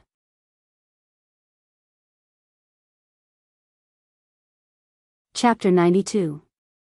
After Jean Wan finished speaking, Secretary Anne, who had just received the coffee, could not help but tighten her grip on the stirring spoon placed on the cup's rim. I'm actually not very familiar with the matters between you and CEO M.O. Most of it was hearsay. Secretary Anne maintained a smile, but it was somewhat stiff. It seems like the relationship between you and CEO M.O. is really good. It's all right. Jean Wan shyly supported her chin with one hand. She blinked her eyes and smiled at her. Yesterday, when you called, he had just gone to shower. If you had called a few minutes earlier, I don't think we would have been able to pick up the call. Jean Wan meaningfully blushed as she said, also, that day, I was in Jing Shen's office. Originally, we were being intimate, but suddenly, Grandfather M.O. came. I shyly hid under his desk. You also know that I was actually in his office that day, but you don't know where exactly I hid, right? Secretary Anne did not speak. Her hand tightly gripped the stirring spoon in her cup. If Grandfather M.O. did not suddenly come, Jing Shen might have directly carried me into the resting room next to his office. He is usually cold and hard to get close to, but when it comes to the matters between husband and wife, he is always so passionate that I can't handle it. Secretary Anne's expression could no longer be described as simply stiff. Only the corners of her lips were still forcefully curved up. This meant that she was actually still smiling, but her smile was not that natural. I'm sorry. What was I saying to you just now? Secretary Anne, you're not married yet. This kind of intimate topic between husband and wife is really not suitable for you. However, a man's stamina is too good, it's really troublesome. Usually, he doesn't even let me have a good night's sleep. Jean Wan blinked at him, her smile full of sweetness and affection. Although Jean Wan was doing it intentionally, every word she said was the truth. Every action, every tone, and every expression could not be faked. This kind of shyness and contentment was also not faked. Happiness and shyness, both real and dazzling. Secretary Anne slowly took a sip of coffee and then raised her eyes to smile at her. It was clear that she had regained some of her composure. I really didn't think that you would be so blissful. After all, CEO M.O. once, Jean Wan smiled.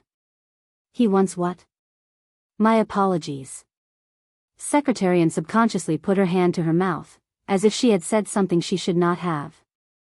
This is, after all, CEO Mo's personal matter. It's not good for me to say too much.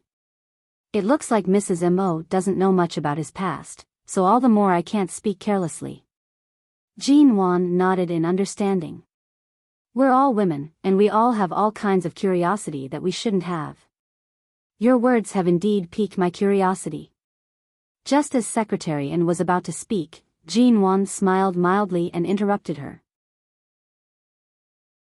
But our relationship began from our marriage, and we are loyal to our marriage. As long as my man has not cheated, nor is he too close to any other woman, and only loves me, regardless of whether he had a childhood sweetheart past, or if he had an unforgettable past, that is all in the past. After all, he is my man now. We are not children. Who hasn't had a past?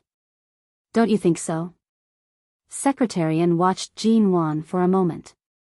After a moment, the corners of her lips twitched. After a long while, she forced out a smile. You think so? What else? Earlier on, Secretarian casually mentioned the word past. Could it be that you're not referring to what I'm thinking? Jean Wan's smile was light and carefree. My own husband. Exactly how good he is, and exactly how many women adore him. I understand this very well, and have long been mentally prepared. But from the moment we got married, he is my, Jean Wan's, husband. Even if he had thousands of women by his side in the past, they were all complete failures. And Xu Yan was silent for a moment. She stared at Jean Wan's expression, as though trying to see if her heart was as indifferent as she said. Jean Wan's fingers gently tapped on the table. From start to finish, she did not take a sip of her coffee. Her tone was light and unhurried. An outstanding person will naturally have no lack of pursuers. Regardless of who it was in the past, or who it is in the future, they are all just lowly losers. Secretary Anne's gaze faltered. She did not speak. She raised the coffee cup to her lips and paused for a moment. However, she did not take another sip and placed the cup down. She did not look at Jean Wan again. So, Secretarian, regardless of whether it is her family background or her intellect, they are all so high class. You most likely would not do such a lowly thing. Even if a very persuasive elder wants to support you, Secretarian, based on your own values and bottom line, you would not allow yourself to be branded with the title of a mistress. Am I right, Secretarian? After saying all this, Jean Wan took a sip of coffee. Her actions were calm. Even though her entire body was filled with aggression, her smile was languid, causing one to not feel the slightest bit of aggression. She was so elegant that it was as though she was watching from the sidelines, coldly watching a fish struggling in the mud. It's about time to go to the business hall. Let's drink coffee another day. Secretarian suddenly stood up and placed the 2 pink bills on the table. She picked up her bag and politely nodded at Jean Wan before turning to leave. All right, let's meet another day. Jean Wan raised her hand toward her. Like a lazy kitten waving its paw, she shook it at her. Before Secretarian could walk far, Jean Wan coincidentally picked up Mo Jingshan's call. She sweetly said, "Hello, hubby. I just met Secretarian at the entrance of your company. She invited me to a coffee." Secretary Anne's footsteps gradually quickened until she was out of the coffee shop. Your tone is like a cat that has stolen a fish. What did you talk about? Mo Jingshan could easily hear Jean Wan's emotions from her voice. From the corner of her eyes, Jean Wan glanced at Secretary and outside the window. As expected, before Secretarian entered the car, she turned back to look. Seeing that Jean Wan was still on the phone, she expressionlessly opened the car door and entered the car. Only after Secretary Anne's car had left did Jean Wan lightly curve her lips. What else can women talk about? Especially a woman with a strong motive toward my hubby. So, earlier, I might have been a little too fierce and scared that outstanding Secretarian away. Jean Wan held the phone as she spoke nonsensically. At the same time, she touched the already cold coffee cup by her hand. The man's low chuckle came from the other side of the phone. What? Your ability to bite people can be used on others?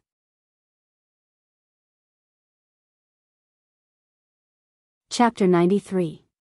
Perfect. Mo Jingshan's voice was low and seductive. Who's more perfect than my Mrs. Mo? Don't try to coax me with such sweet words.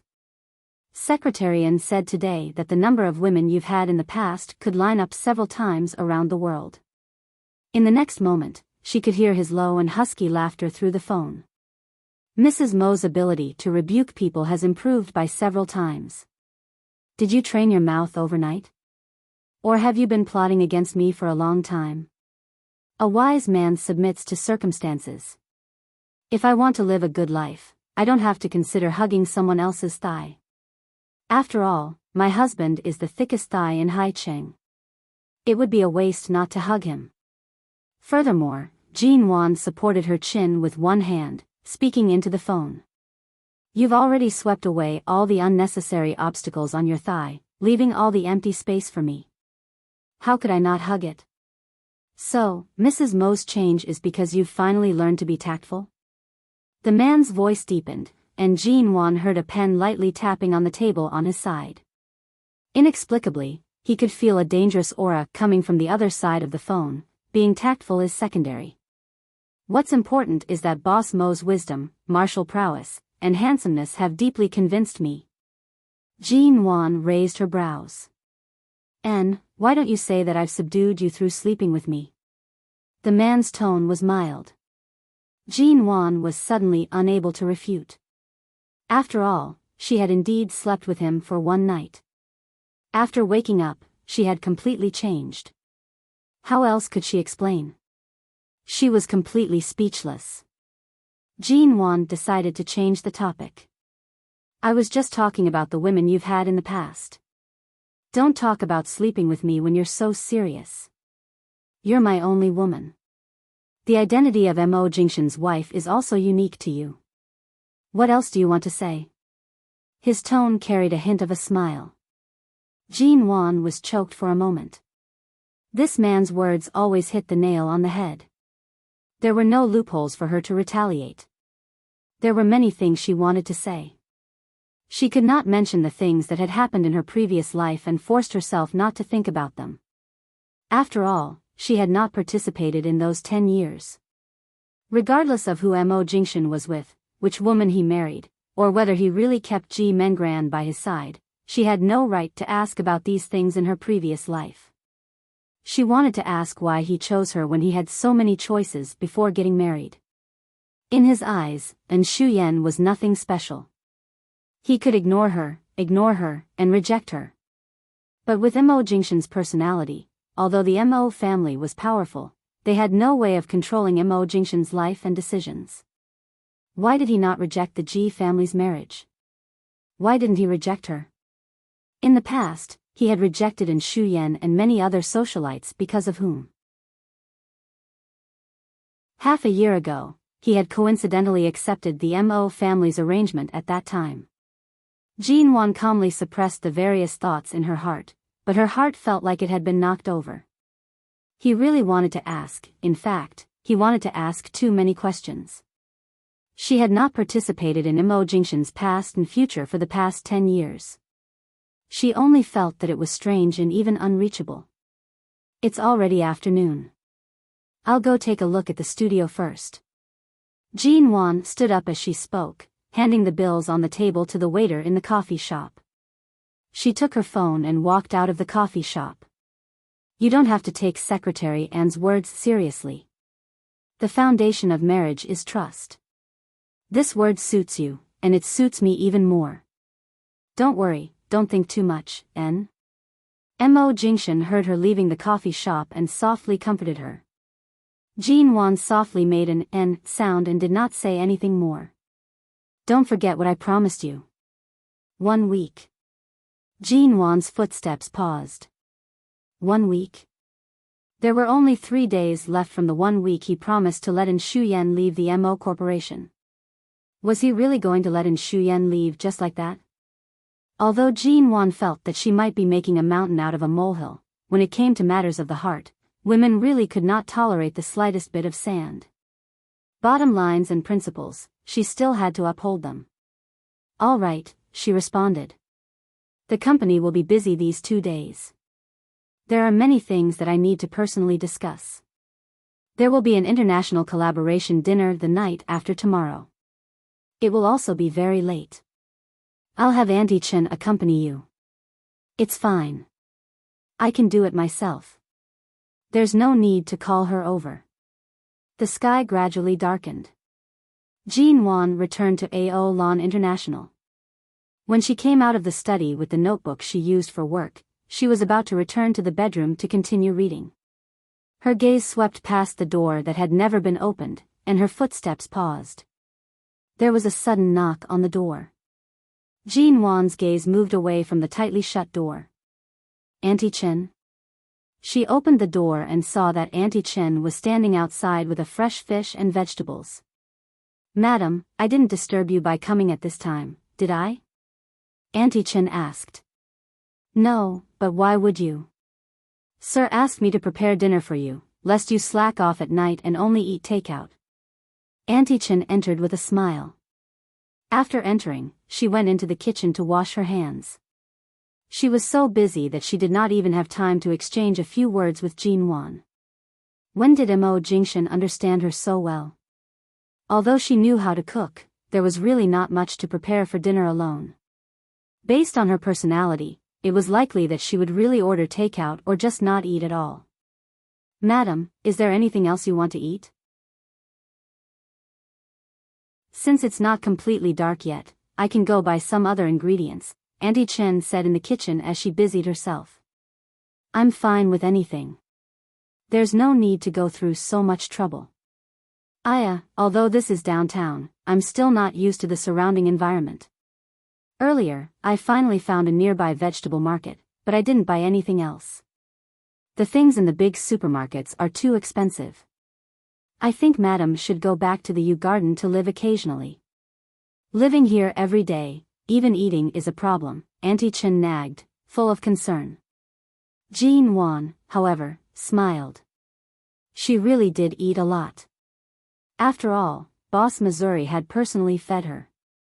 She felt that her face had become rounder these days.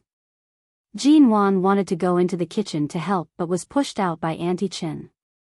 She had no choice but to pour a glass of water for Auntie Chen and return to the study with the computer. At around 11 o'clock p.m., Mo Jingshan returned to AO Lawn International. Mr. Mo, it's so late. You didn't stay in the company to rest? Auntie Chen came out and asked respectfully. Mo Jingshan nodded to Auntie Chen and did not say much. Auntie Chen suddenly pointed to the study room that was still lit and said softly, Madam has been in the study since dinner. I didn't dare to disturb her. Mo Jingshan walked in and opened the door to find that Jean Wan had fallen asleep by the computer. Her arms were on the table, and her head was pillowed on them. Her beautiful brows were slightly furrowed, and it seemed that she was not sleeping well.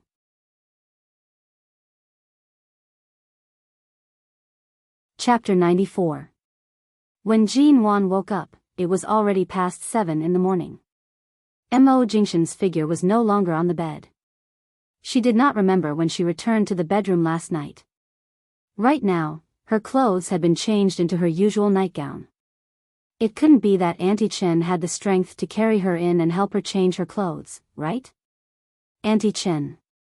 Jean Wan grabbed her slightly messy hair as she walked out. Jingshan came back last night? That's right, madam. Mr. Mo came back very late last night. Mo Jingshan had clearly told her that the company would be busy these few days and had specially asked Auntie Chen to accompany her. In the end, he was so busy that he returned to AO Lawn International. She did not know if the distance between Mo Jingshan's heart and hers was close or far.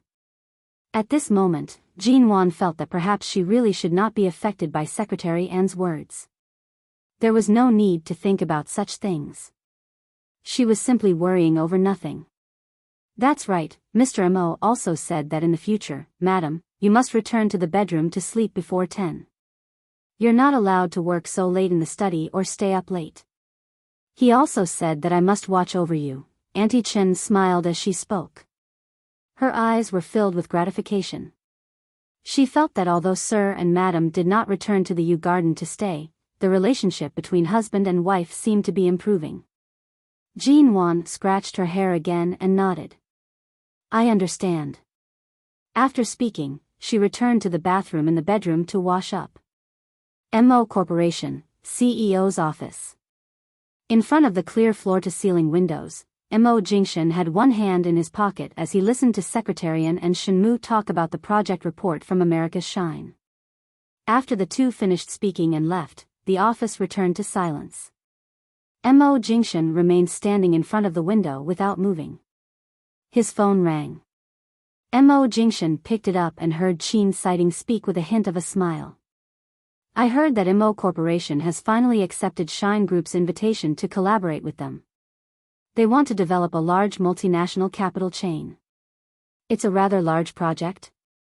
Do you have any objections? Mo Jingshan's voice was low and indifferent.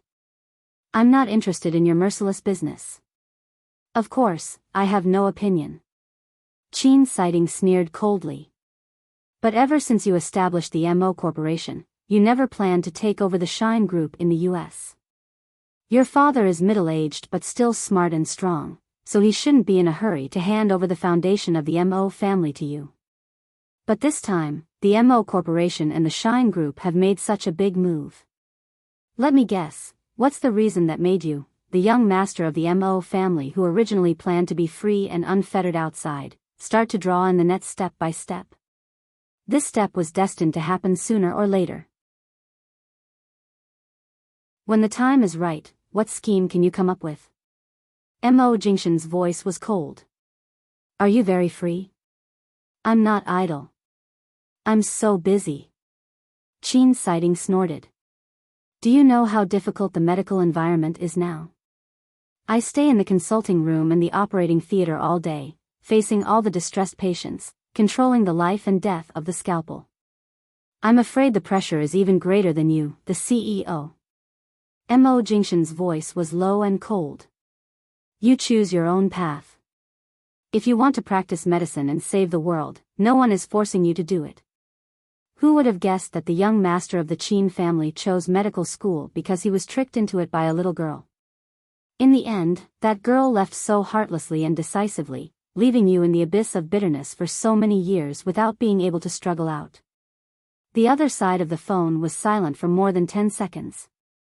Suddenly, the sound of Qin Sighting throwing a medical record on the table could be heard. Nanhang and I exist just to be mocked by you. Every day, we watch you and Jin Wan show off your love. Not only do we eat dog food until we're full, we also have to be poked by you until we can't stop the bleeding for 10,000 years, right? Mo Jingshan indifferently snorted. You asked for it. Qin Sighting released a mocking laugh.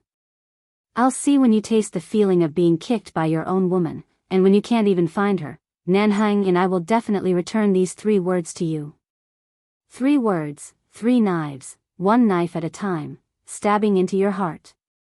You're becoming less and less like a physician. Then what do I look like? Psychiatry suits you.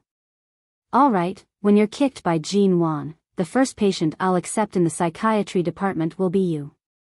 Qin Sighting sneered. All right, I'll be serious with you. Recently, the Xing family hasn't been peaceful. The 2 successors have basically been crippled. The illegitimate son who has been away for so many years is most likely going to completely change the sky of the Xing family when he returns. I only found out now that the Xing family's illegitimate son is actually in the same line of work as me. Last year, we even met at the provincial medical conference. He really hid himself deeply. Mo Jingshan was not surprised. His tone was indifferent and cold. A knife operator who can easily cut apart 206 bones in a human body without leaving any flesh behind, killing his way into the business world is not something worth celebrating. TSK, since you know, I won't share this news with you. Qin Sighting's laughter was cold. However, you should be careful of this kind of person who is good at hiding. After all, I also just found out that he has quite a deep relationship with Jin Wan. As soon as Qin Sighting finished speaking, Mo Jingshan hung up the phone mercilessly. Qin Sighting, the next day, when Jin Wan woke up, she still did not see Mo Jingshan. Auntie Chen said that he still returned very late and left very early. She directly drove to Mo Wan's studio.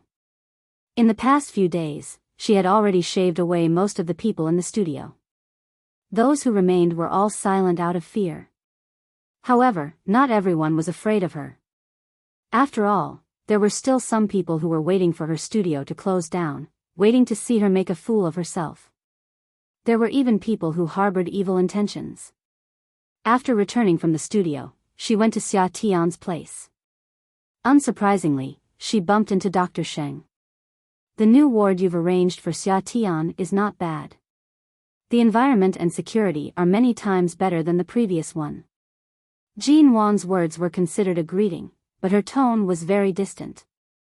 Dr. Sheng coldly glanced at her. I really couldn't tell that you care more about your friend than your own little sister. My own little sister? Jean Wan smiled faintly. Perhaps you don't know, but to me, Xia Tian and my so-called little sister, the roles they play in my life are as different as heaven and earth. Dr. Sheng's cold brows did not move. He only stared at her for a moment, his voice low and cold. In your life, what role do I play? Jean Wan coldly looked at him and did not speak. Dr. Sheng had long guessed that she would refuse to answer. He removed his mask and placed it in the pocket of his white coat. His expression was stern. I've already fulfilled the request you made a few days ago. Tomorrow night, I'll be representing the Sheng family to attend a banquet. If you want to cut all ties with me, why don't you agree to a condition of mine? Jean Wan faintly furrowed her brows. What condition?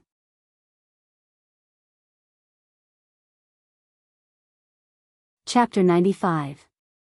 Why should I promise you? The one who feels guilty is you, not me. Jean Wan stared at him coldly. The man in front of her smiled faintly, his lips curving into a strange curve. Do you really think that Imo Jingshan doesn't know about our relationship? Don't you want to get rid of everything related to me? I don't need to explain my conditions to you. Jean Wan really wanted to smash the bag in her hand into his face. She suppressed her anger, coldly asking, since I'm representing the Sheng family to attend the banquet, why do you want me to go? It has to be you. Why me? You'll know once you go. His lips curved slightly, his smile cold. He did not explain further, nor did he wait for Jean Wan's agreement or rejection. He put on the surgical mask again and entered the ward next door. Jean Wan lowered her eyes to look at the floor covered in the smell of disinfectant and fell into deep thought. Jean Wan could not sleep for the entire night just because of a banquet she did not even know the reason for. She thought that she would finally be able to see Mo Jingshan when he returned tonight. In the end, when she finally fell asleep at 2 a.m., she did not see him return. The next day, she slept until noon. Perhaps because she did not sleep well, her head hurt slightly. After showering, she changed her clothes and prepared to leave. However, the moment she reached the studio, she saw a silver-white car parked there. The car window rolled down, revealing the man's face. Although he was handsome, because he rarely walked outside, he lacked the moisture of sunlight and often wore a surgical mask. As a result, he appeared slightly paler than the average good-looking man. Jean Wan furrowed her brows, her gaze unhappy. How did you know I would come here? The expression of the man in the car did not change. He remained indifferent and cold. He glanced at Jean Wan's businesslike attire, and an incomprehensible coldness and melancholy appeared in his eyes. Little girl, you've really grown up. Dr. Sheng. Jean Wan coldly stood by the car door. Don't tell me that you've always been clear about my whereabouts. If that's the case, I'm afraid I'll call the police. The man watched her. Tonight, you're my female companion. Aren't the 3 words, Dr. Sheng, a little too unfamiliar? Jean Wan's smile was cold, and her words were full of sarcasm. Xingyihan. When Xingyihan heard this form of address that he hadn't heard for a long time, his pale lips curled up slightly, but it was only for a moment before it disappeared. Yesterday, I didn't agree to attend that dinner with you. After a night of consideration, my answer is still that I won't go. Jean Wan finished speaking and turned to leave without looking at him. However, just as he turned around, his vision suddenly darkened, and he almost stumbled forward. She hurriedly raised her hand to support herself against the street lamp beside her to barely stand. This morning, he had a headache. Perhaps it was because of the bone-chilling autumn wind, the cold rain, and the cold air from the north. The autumn wind made people's headaches. The car door behind her opened, and her arm was immediately supported. She did not need to think to know who it was. A layer of goosebumps covered her body, and she flung the person behind her away as though she had been electrocuted. "Don't touch me." Xing Yihan ignored her temper and reached out to hold her wrist. "What's going on? Are you not feeling well? Mind your own business." Jin Wan could not even be bothered to look at him. Seeing her resistance, Xing Yihan let go of her. Seeing Jin Wan leaning against the street lamp, her expression did not look good. He said in an irresistible tone, "Go to the hospital." Jin Wan was about to say no, take a deep breath, and try to stand firm when her wrist was suddenly tightened. The man beside her pulled her to the car, opened the door, and pressed her in. "What are you doing? You've had a cold body since you were a child. Don't you know it? Go to the hospital." Xing Yihan directly locked the car door, not giving her a chance to get out. When he also sat in the car, Jin Wan coldly snorted. "Why do I have a cold body? Don't you know better than me? It's all because of you." Xing Yihan's hand that had just reached for the steering wheel instantly tightened. His expression did not look good. He coldly said nothing, started the engine, and drove. She could not resist, and she did not have the strength to resist. Jin Wan simply leaned against the back of the seat.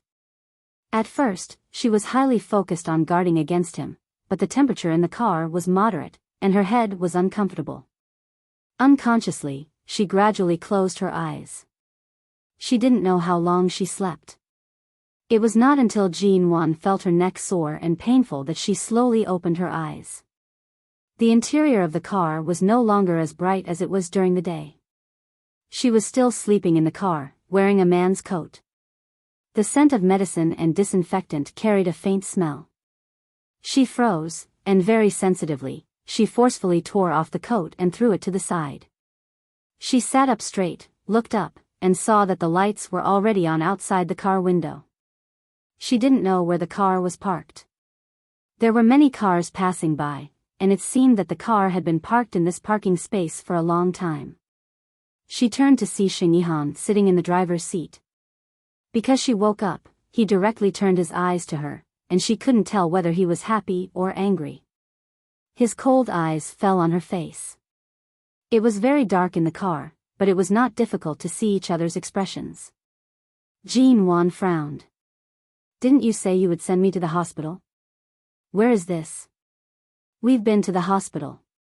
"You slept too deeply," Xing Yihan said indifferently. "Your physique and resistance are not up to standard, and you're afraid of the cold. The colder the weather, the more you need to wear. Doesn't Mo Jingshan even care about these things? How could he not care? Mo Jingshan could not wait for her to dress like a bear every day before going out. If she wore any less, his gaze would be able to freeze her. However, there was no need to explain this to him. Jin Wan did not speak, only looking out the car window. She felt that this place seemed to be near a certain high-class hotel in High City. She looked up again. King's Court Hotel.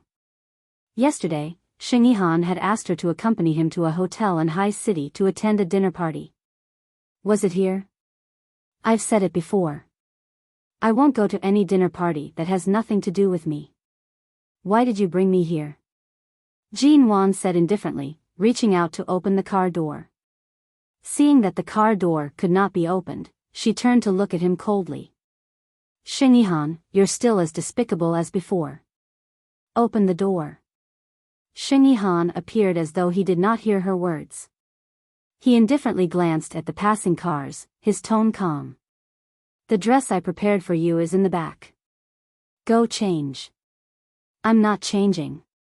Jin Wan glared at him. Open the door. He appeared as though he did not hear her, ignoring her rejection. He opened the car door on his side and got out, indicating that he wanted her to change alone in the car.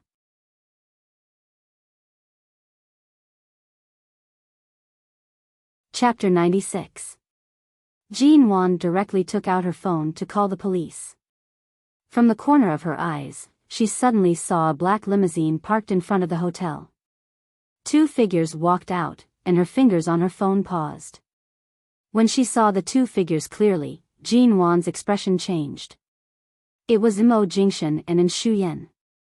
A few days ago, Mo Jingshan had indeed told her over the phone that he would be attending a dinner tonight. Why would he appear here with Shuyan? So, they were attending the same dinner? From afar, she saw the two of them alight at the same time. Today, Shuyan was dressed beautifully. She wore a white strapless gown. When they entered the hotel, Shuyan, who followed closely by Mo Jingshan's side, suddenly raised her hand and held onto his arm. Jin Wan's mind instinctively reacted. That was, Mo Jingshan would definitely push her away. However, Mo Jingshan did not push her away. Jin Wan's heart was instantly pounded harshly. Her hand paused on the car window and did not move for a long time. The other side of the car window was suddenly knocked twice. The door was opened. Xing Yihan looked at her, asking softly, "Are you sure you're not going in?" Jin Wan turned her head. Some emotions flashed across her eyes, but they were well concealed. She wanted to ask him why he brought her here. However, when the words reached her lips, she felt that based on his personality, the answer he gave her might not be the truth. She might as well go see for herself. "Close the door." "I'm changing," she angrily reprimanded. Xing Yihan's lips curled into an imperceptible cold smile. The car door was closed again. As if to reassure her, he left the electronic car key in the car, giving her a chance to open the door and come out by herself after changing the car. Was he certain that she would not run away again? Jin Wan secretly gritted her teeth. She reached out and took the bag from the back seat. She opened it and saw that it was a high-end box containing the gown. She impatiently opened it. 10 minutes later, Jin Wan alighted from the car. "Do you think I'm still a teenage girl? It's actually a pink gown, and the hem is decorated with all kinds of feathers. I really wonder if you deliberately brought me to this kind of place to embarrass me," she complained with an unpleasant expression. Xing Yihan took a look at her, and there was a flash of amazement in his cold eyes. Although Jin Wan used to attend all kinds of banquets with her father, he had to admit that Jin Wan's beauty was very low-key and gentle. It was not aggressive or lethal, but as long as she dressed up a little, her natural beauty was more attractive to men than her lethal beauty. "You're only 20, why can't you wear pink?" Xing Yihan walked away from the car, his tone still cold, but when Jin Wan glanced at the hotel with a dark expression, he casually said to her, "Very beautiful. Who would make a fool of themselves in such a place?" "You won't make a fool of yourself. After all, you win in appearance." This man, Xing Yihan, was so annoying even when he was saying nice things. Jin Wan didn't look at him. Fortunately, the length of the dress was just below her feet and could cover her flat shoes. There was a new pair of high heels in a bag under the back seat, but she didn't wear them. She was really not in the mood to wear them.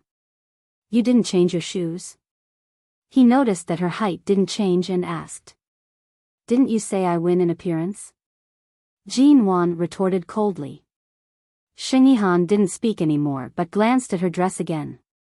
She was more than 1.6 meters tall and had a slender figure. Her tight fit was perfect. Wearing such a dress, the length was just right. She really didn't need to wear a pair of heels that were more than 10 centimeters tall to look tall and slender like other women. He turned to the hotel, and Jin Wan followed. As she walked, she simply used a rubber band to tie up her long hair, which was scattered on her shoulders and back, into a slightly fluffy bun on the top of her head. Then, she walked in with a plain face. Before entering the main entrance of the hotel, Xing Yihan noticed that she was dressed simply for this kind of dinner party and said meaningfully, "I really didn't expect that the Ji family's eldest miss would one day be so crude." Crude? Jin Wan held back a smile as she looked at the well-dressed people inside. Anyone who had gone through 10 years of hardship would not be able to be refined. Could it be that she would have to call a stylist to come over and style her before going in? If it was the Jin Wan of the past, perhaps she would have done so. She didn't explain, and after entering, she didn't plan to get too close to Xingyihan. King's Court Hotel was the largest 7-star hotel in Haicheng.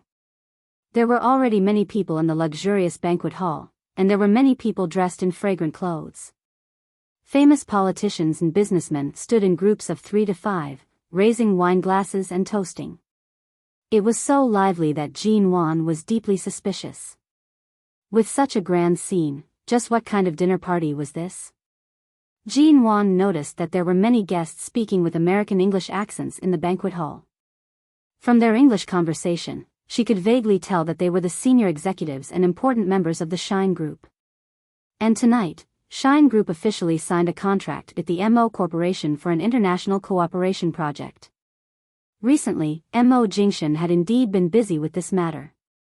After listening for a while, Jean Wan noticed Xingyihan's gaze on her and had no choice but to follow him inside.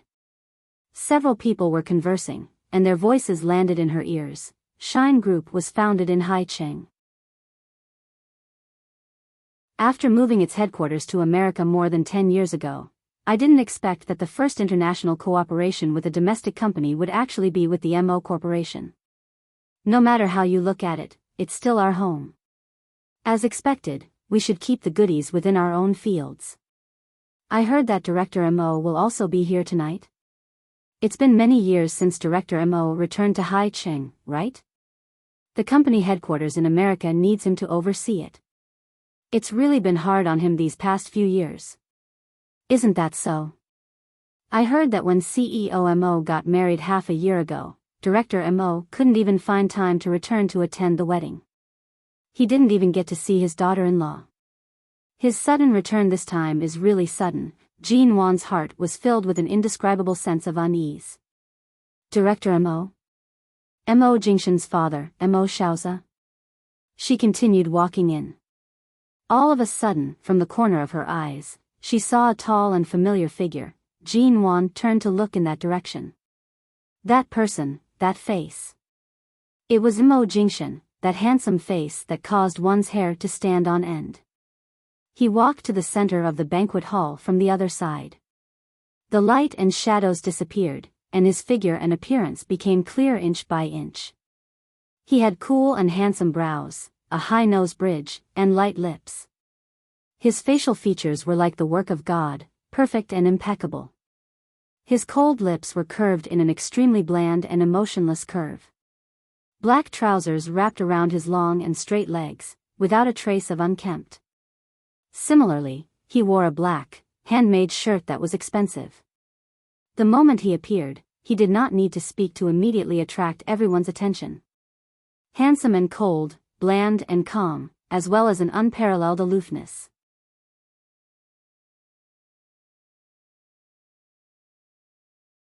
Chapter 97. MO Jingshan's expression was indifferent. It was impossible to discern his emotions, and he did not respond. However, An Shuyan still stood very close to him, tightly pressed against him.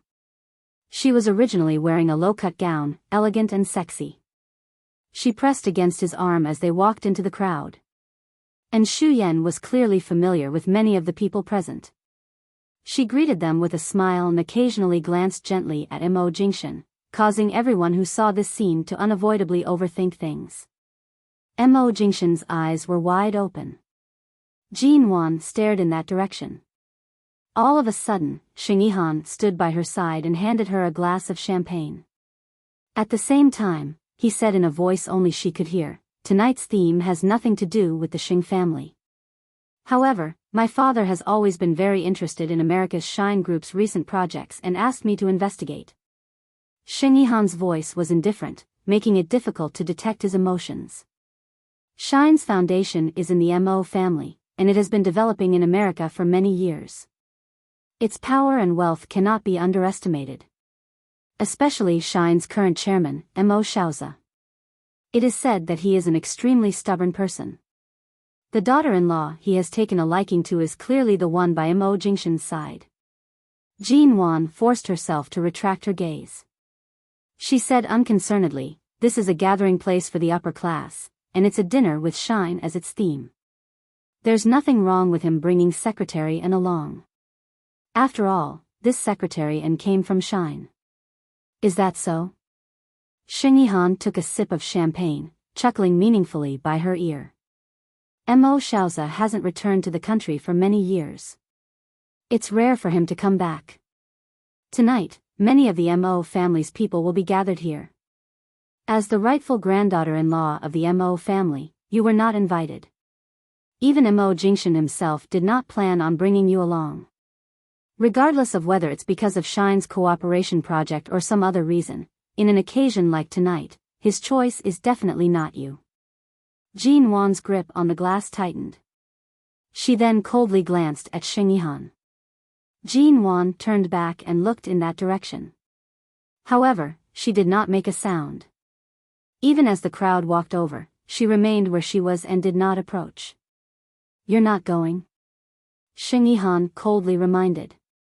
Jin Wan's expression was not very good. Hearing the voice by her side, she smiled indifferently and pretended to be relaxed. What for? There are too many people and I can't breathe. This place is pretty good. As she spoke, she finished the wine in the glass in one gulp and threw the glass into Xing Yihan's arms. Without even looking at his expression, she casually picked up another glass of wine from the long table in the corner. She could feel that although Xing Yihan's tone was mocking her, as if the more unhappy she was in this marriage, the happier he would be. But in fact, most of his attention was on everyone present. She knew very well how good Xing Yihan was at hiding and how meticulous his thoughts were. Many years ago, it was clear what kind of dangerous person he was. He was deeply hidden, had astonishing patience, and was also a strategist. But right now, she was really not in the mood to care about him. She had not planned to attend this banquet. If she had not seen Mo Jingshan, she would never have come in. But now, she suspected that she was wrong to come here. She really shouldn't have come. The cocktail in her mouth was a little sweet, but the alcohol content was obviously a little higher than the glass of champagne just now. She only took a sip and frowned. She looked down at the colorful liquid in the cup. There were some ice cubes that had not melted yet in the cup, so it was very cold. It was good for calming her burning heart. After drinking 3 or 4 glasses in a row, she saw many people of the Mo family were also present. She was not familiar with the people of Shine Group, but the Mo family was very familiar with her. Jin Wan tried to keep herself in the dark in the corner so as not to be discovered. And from this distance, because the crowd was in front of her, she could no longer see what was going on with Mo Jingshan. She looked back at the front door of the hotel, where several relatives and friends of the Mo family were talking and there were security guards at the door. If she left now, she would only attract attention. Xing Yihan. Because Jin Wan had drunk some wine and was not good at drinking, her eyes were a little red. Although it was not obvious, the people around her could still see it. Xing Yihan lowered his eyes to look at her, staring into her eyes. Jin Wan looked at him and said with a cold and mocking smile, "Although you haven't been in the Xing family for so many years, you have long been preparing to return, haven't you? Enduring humiliation to bear the burden, enduring hardships to gain courage. You're really something, ah." The man did not speak, but his lips curved imperceptibly and coldly, looking into her slightly red eyes. Your appetite is not small. You even have ideas about Shine and the Mo Corporation. Aren't you afraid of eating too much and being swallowed back? Jin Wan coldly glanced at him, the mockery in her eyes deepening. Xing Yihan's eyes gradually revealed an obvious sneer. What can be more terrible than being swallowed back by love? I can even endure this kind of pain. What is there to be afraid of? Jin Wan's expression did not change, but the coldness in her eyes deepened. It was as if she could see the scene of that young man being rejected by the Xing family many years ago. After his mother married into the Ji family, he was expelled from the Ji family because of her, the eldest daughter of the Ji family. That young man's eyes were deep and profound when he finally looked at her. She coldly curved her lips and picked up another glass of wine, casually leaning against the table behind her, saying coldly, that's your self-righteous love. It has nothing to do with me. Xing Yihan only mildly curved his lips. Looking at her, he reached out and gently brushed past her cheeks that were slightly warm from the alcohol. Jin Wan instantly turned her face away in disgust and then coldly looked at him. What are you doing? The first time I saw you, you were still the high and mighty young lady of the Ji family. Like a princess who despised everyone, you walked through the dazzling banquet hall. Then, behind your father's back, you hid in a corner and secretly tasted the wine. In the end, you got drunk and slept in a corner, your face as red as an apple. I went to carry you out, but you bit me. Jin Wan unconcernedly moved the glass away from her lips, coldly saying, if it were now, I definitely wouldn't have bitten you. After all, you're too dirty. Her gaze was cold and sharp, and her words did not leave him any face. Jin Wan did not wish to continue this topic. Although the alcohol content of the wine at the banquet was not particularly high, she really could not hold her liquor. Furthermore, her mood was slightly affected, and she drank several types of wine mixed together. The headache she had during the day came again.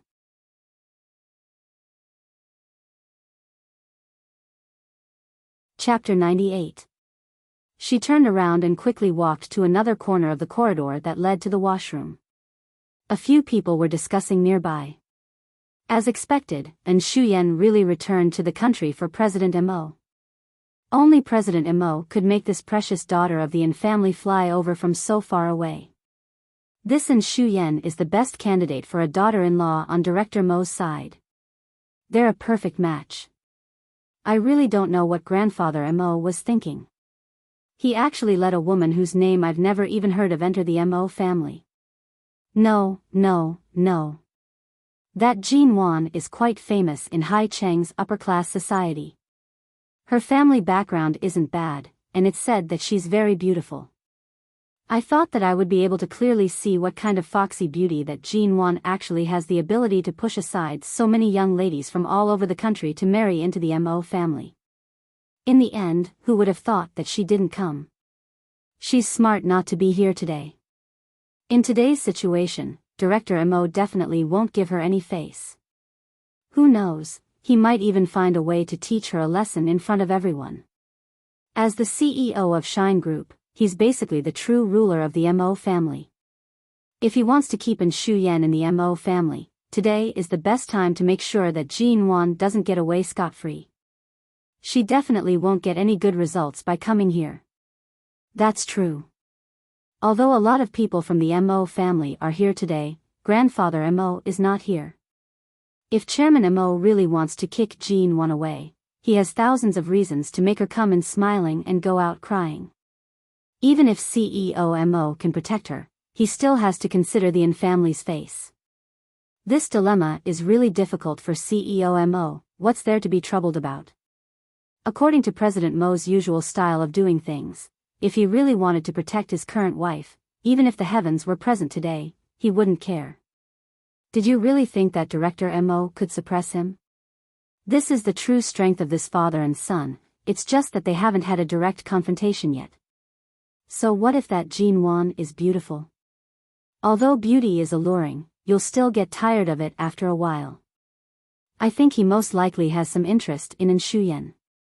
Otherwise, he wouldn't have given Shuyan so much face and chosen her to be his female companion. Yes, President Mo has given the An family a lot of face today, haha. Could it be that the Mo and An families would really come to an end? Then I'll be waiting to see what happens. Do you want to make a bet?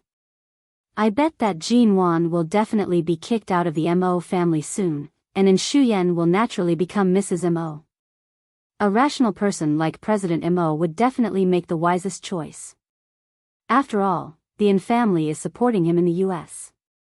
As long as he marries Shuyan, it is equivalent to controlling half of the Chinese economy in the US. This will be more beneficial for President Mo when he takes over Shine Group in the future. With this kind of gambling method, why don't you just rob me? Do you think Jin Wan will be able to sit firmly in Mrs. Mo's position? Isn't he just waiting to lose? Jin Wan's headache worsened. She raised her hand to support herself against the wall.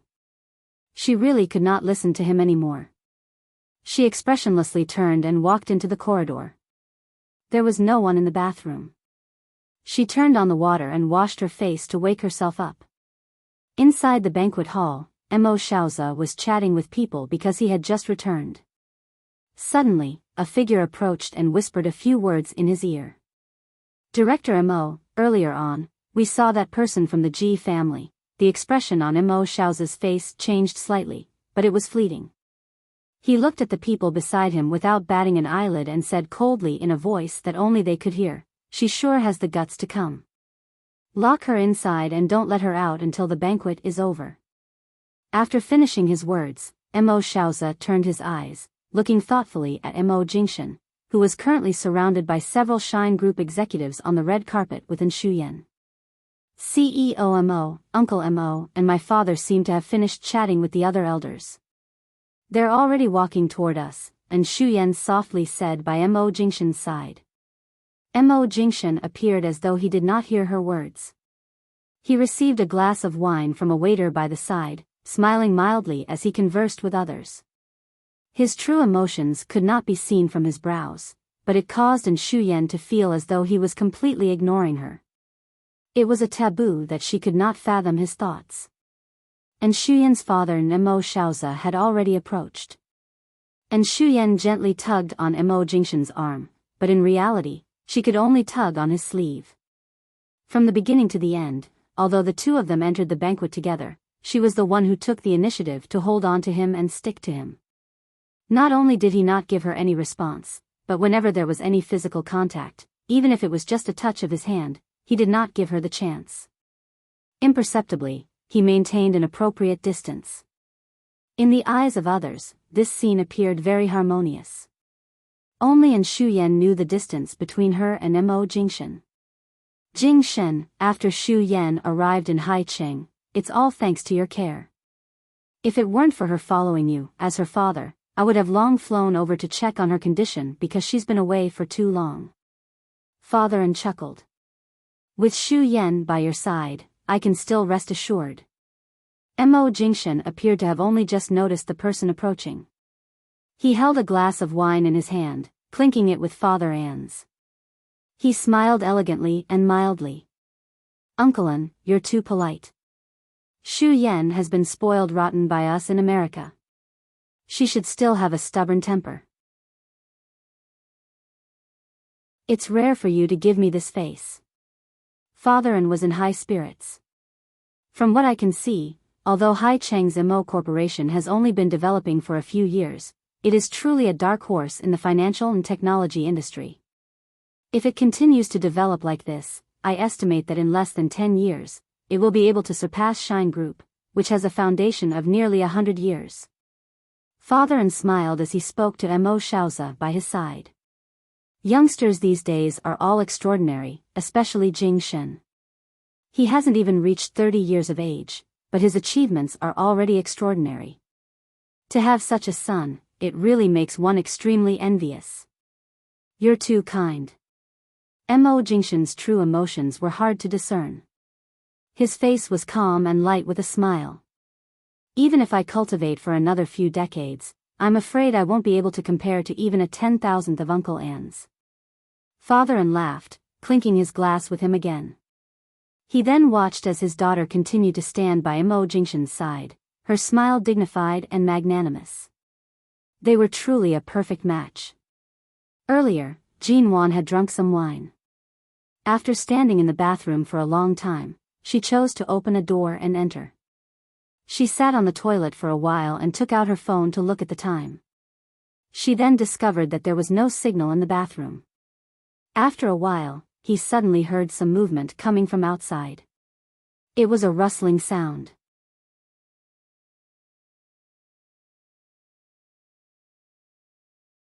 Chapter 99. Jean Wan's entire body trembled. In the darkness and slightly damp bathroom, the surroundings were quiet and empty. She could vaguely hear the sound of water dripping. In the darkness, drop by drop, it caused one's heart to tremble. Also, what was that sound outside? It seemed to be very close. There was a sneaky movement.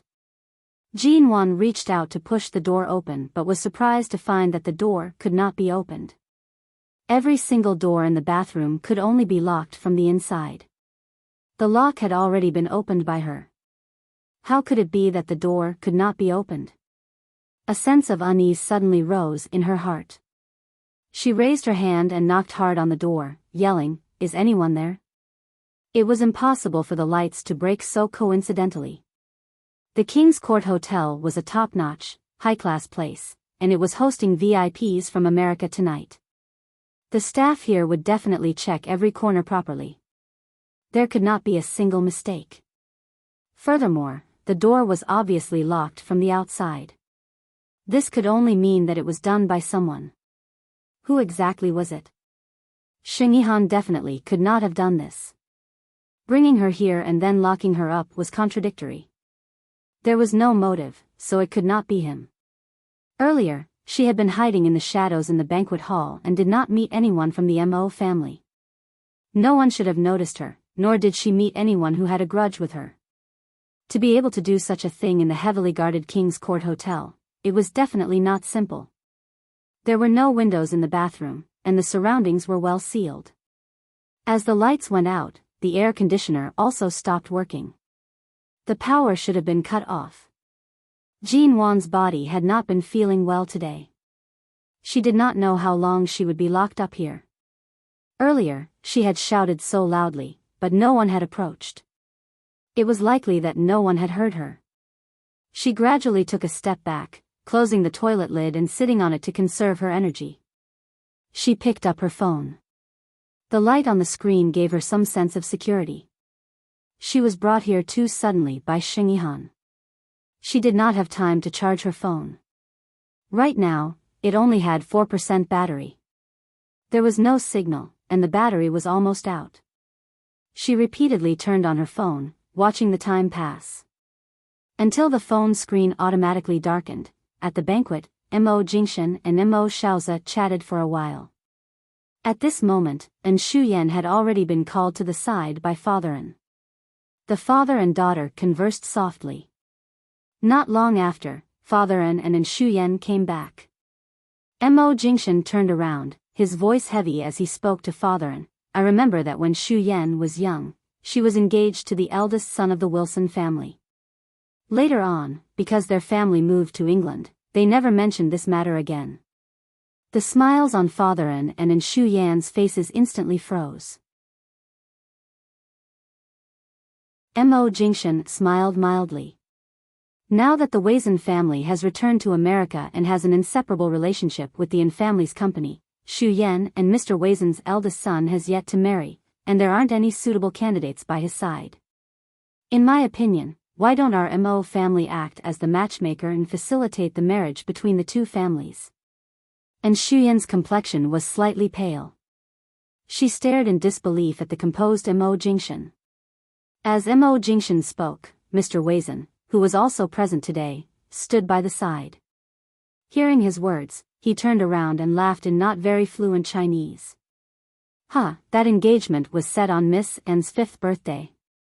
After so many years, Mr. N must be forgetful and unwilling to let his daughter marry too early, so I didn't bring it up again. And Shuyan was silent for less than a second before speaking up. "Uncle Weizhen, I read that Shuyan is currently at a suitable age for marriage. Mr. Weizhen's family also lives with the An family in New York. Even if she marries over, she won't be too far from home." Mo Jingshan's gaze was deep, and his face held a perfect smile that no one could find fault with. He interrupted her words. "I heard that when the engagement was first set, New York's mayor was also present. Right now, the other party is already a high-ranking official in New York.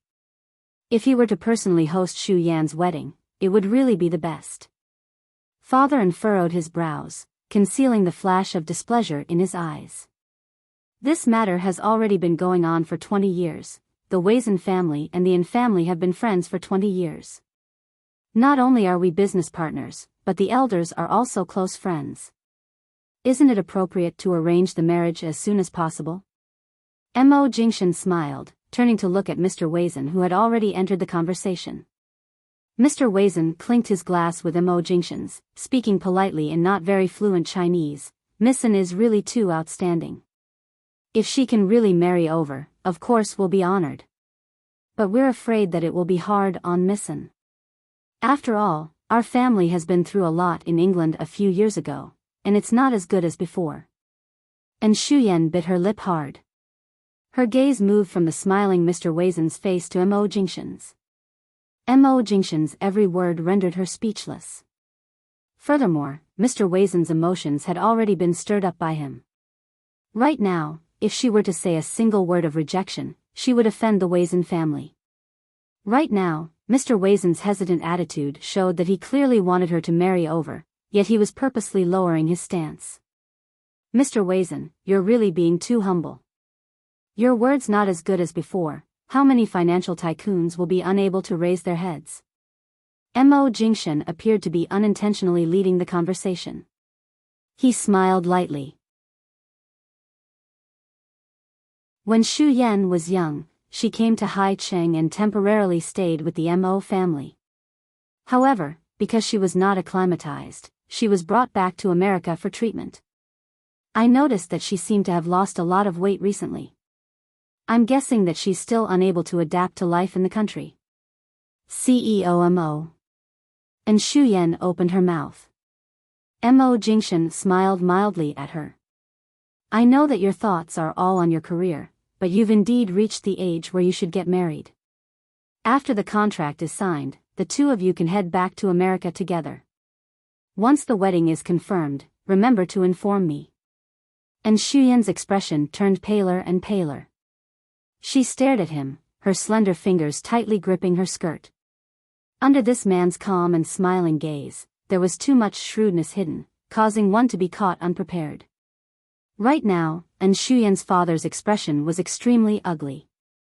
However, due to the fact that Mo Jingshan had given Shu Yan and the family enough face today, his words were also impeccable. It really left one with nowhere to vent their anger, much less any reason to vent it. Mo Shaoza furrowed his brows, coldly watching everything. In his heart, he knew that his own son had turned the tables on him. He was already extremely unhappy. No wonder Mo Jingshan was so cooperative. He only had one goal tonight, and that was to send Shu Yan back to America. He also wanted to pair Shu Yan up with the others.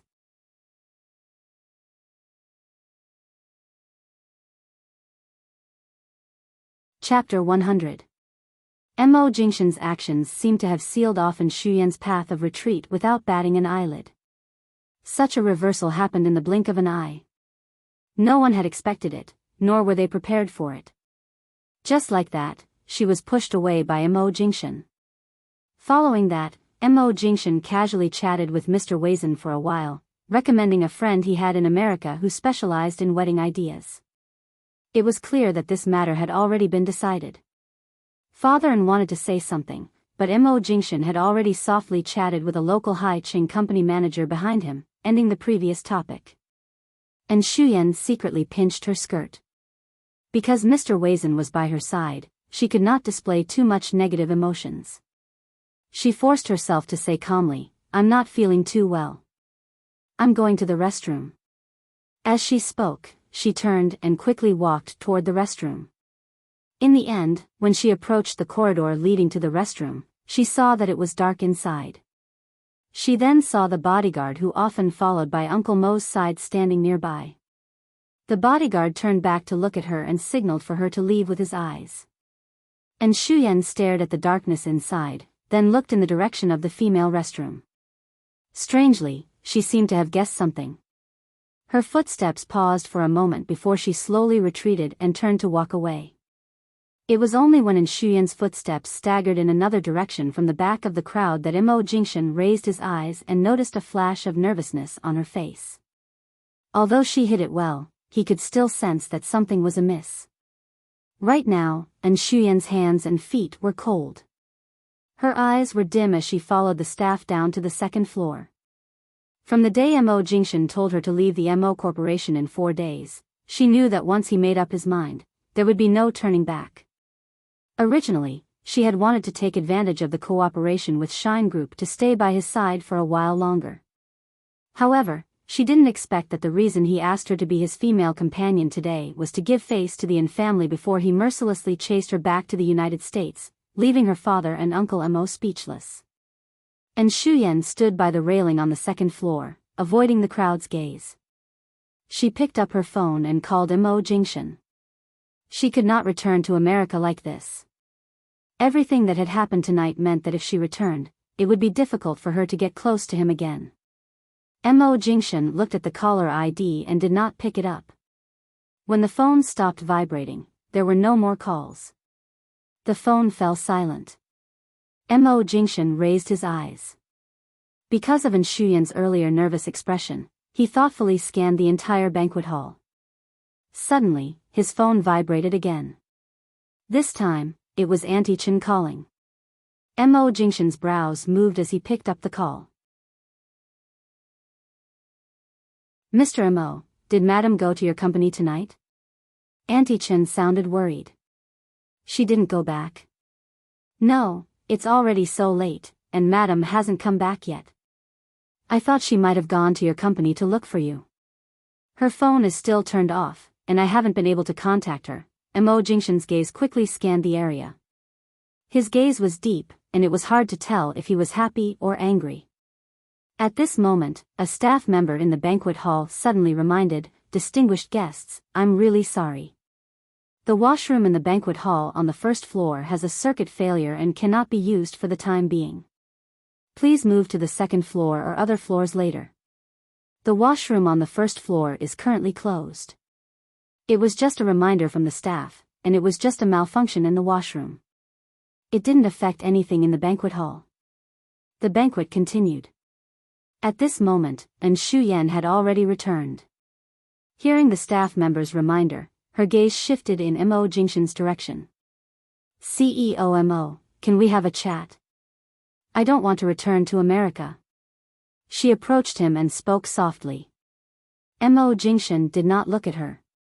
Instead, he indifferently turned around, his gaze fixed in the direction of the washroom. The figure who, because of the staff member's words, had suddenly moved in the opposite direction of the washroom. It was Sheng Yihan, who had unknowingly appeared in the banquet hall. And Shuyen stood in front of him, only to discover that the man's gaze was currently examining her. It was heavy, and carried with it an oppressive feeling that caused one to tremble.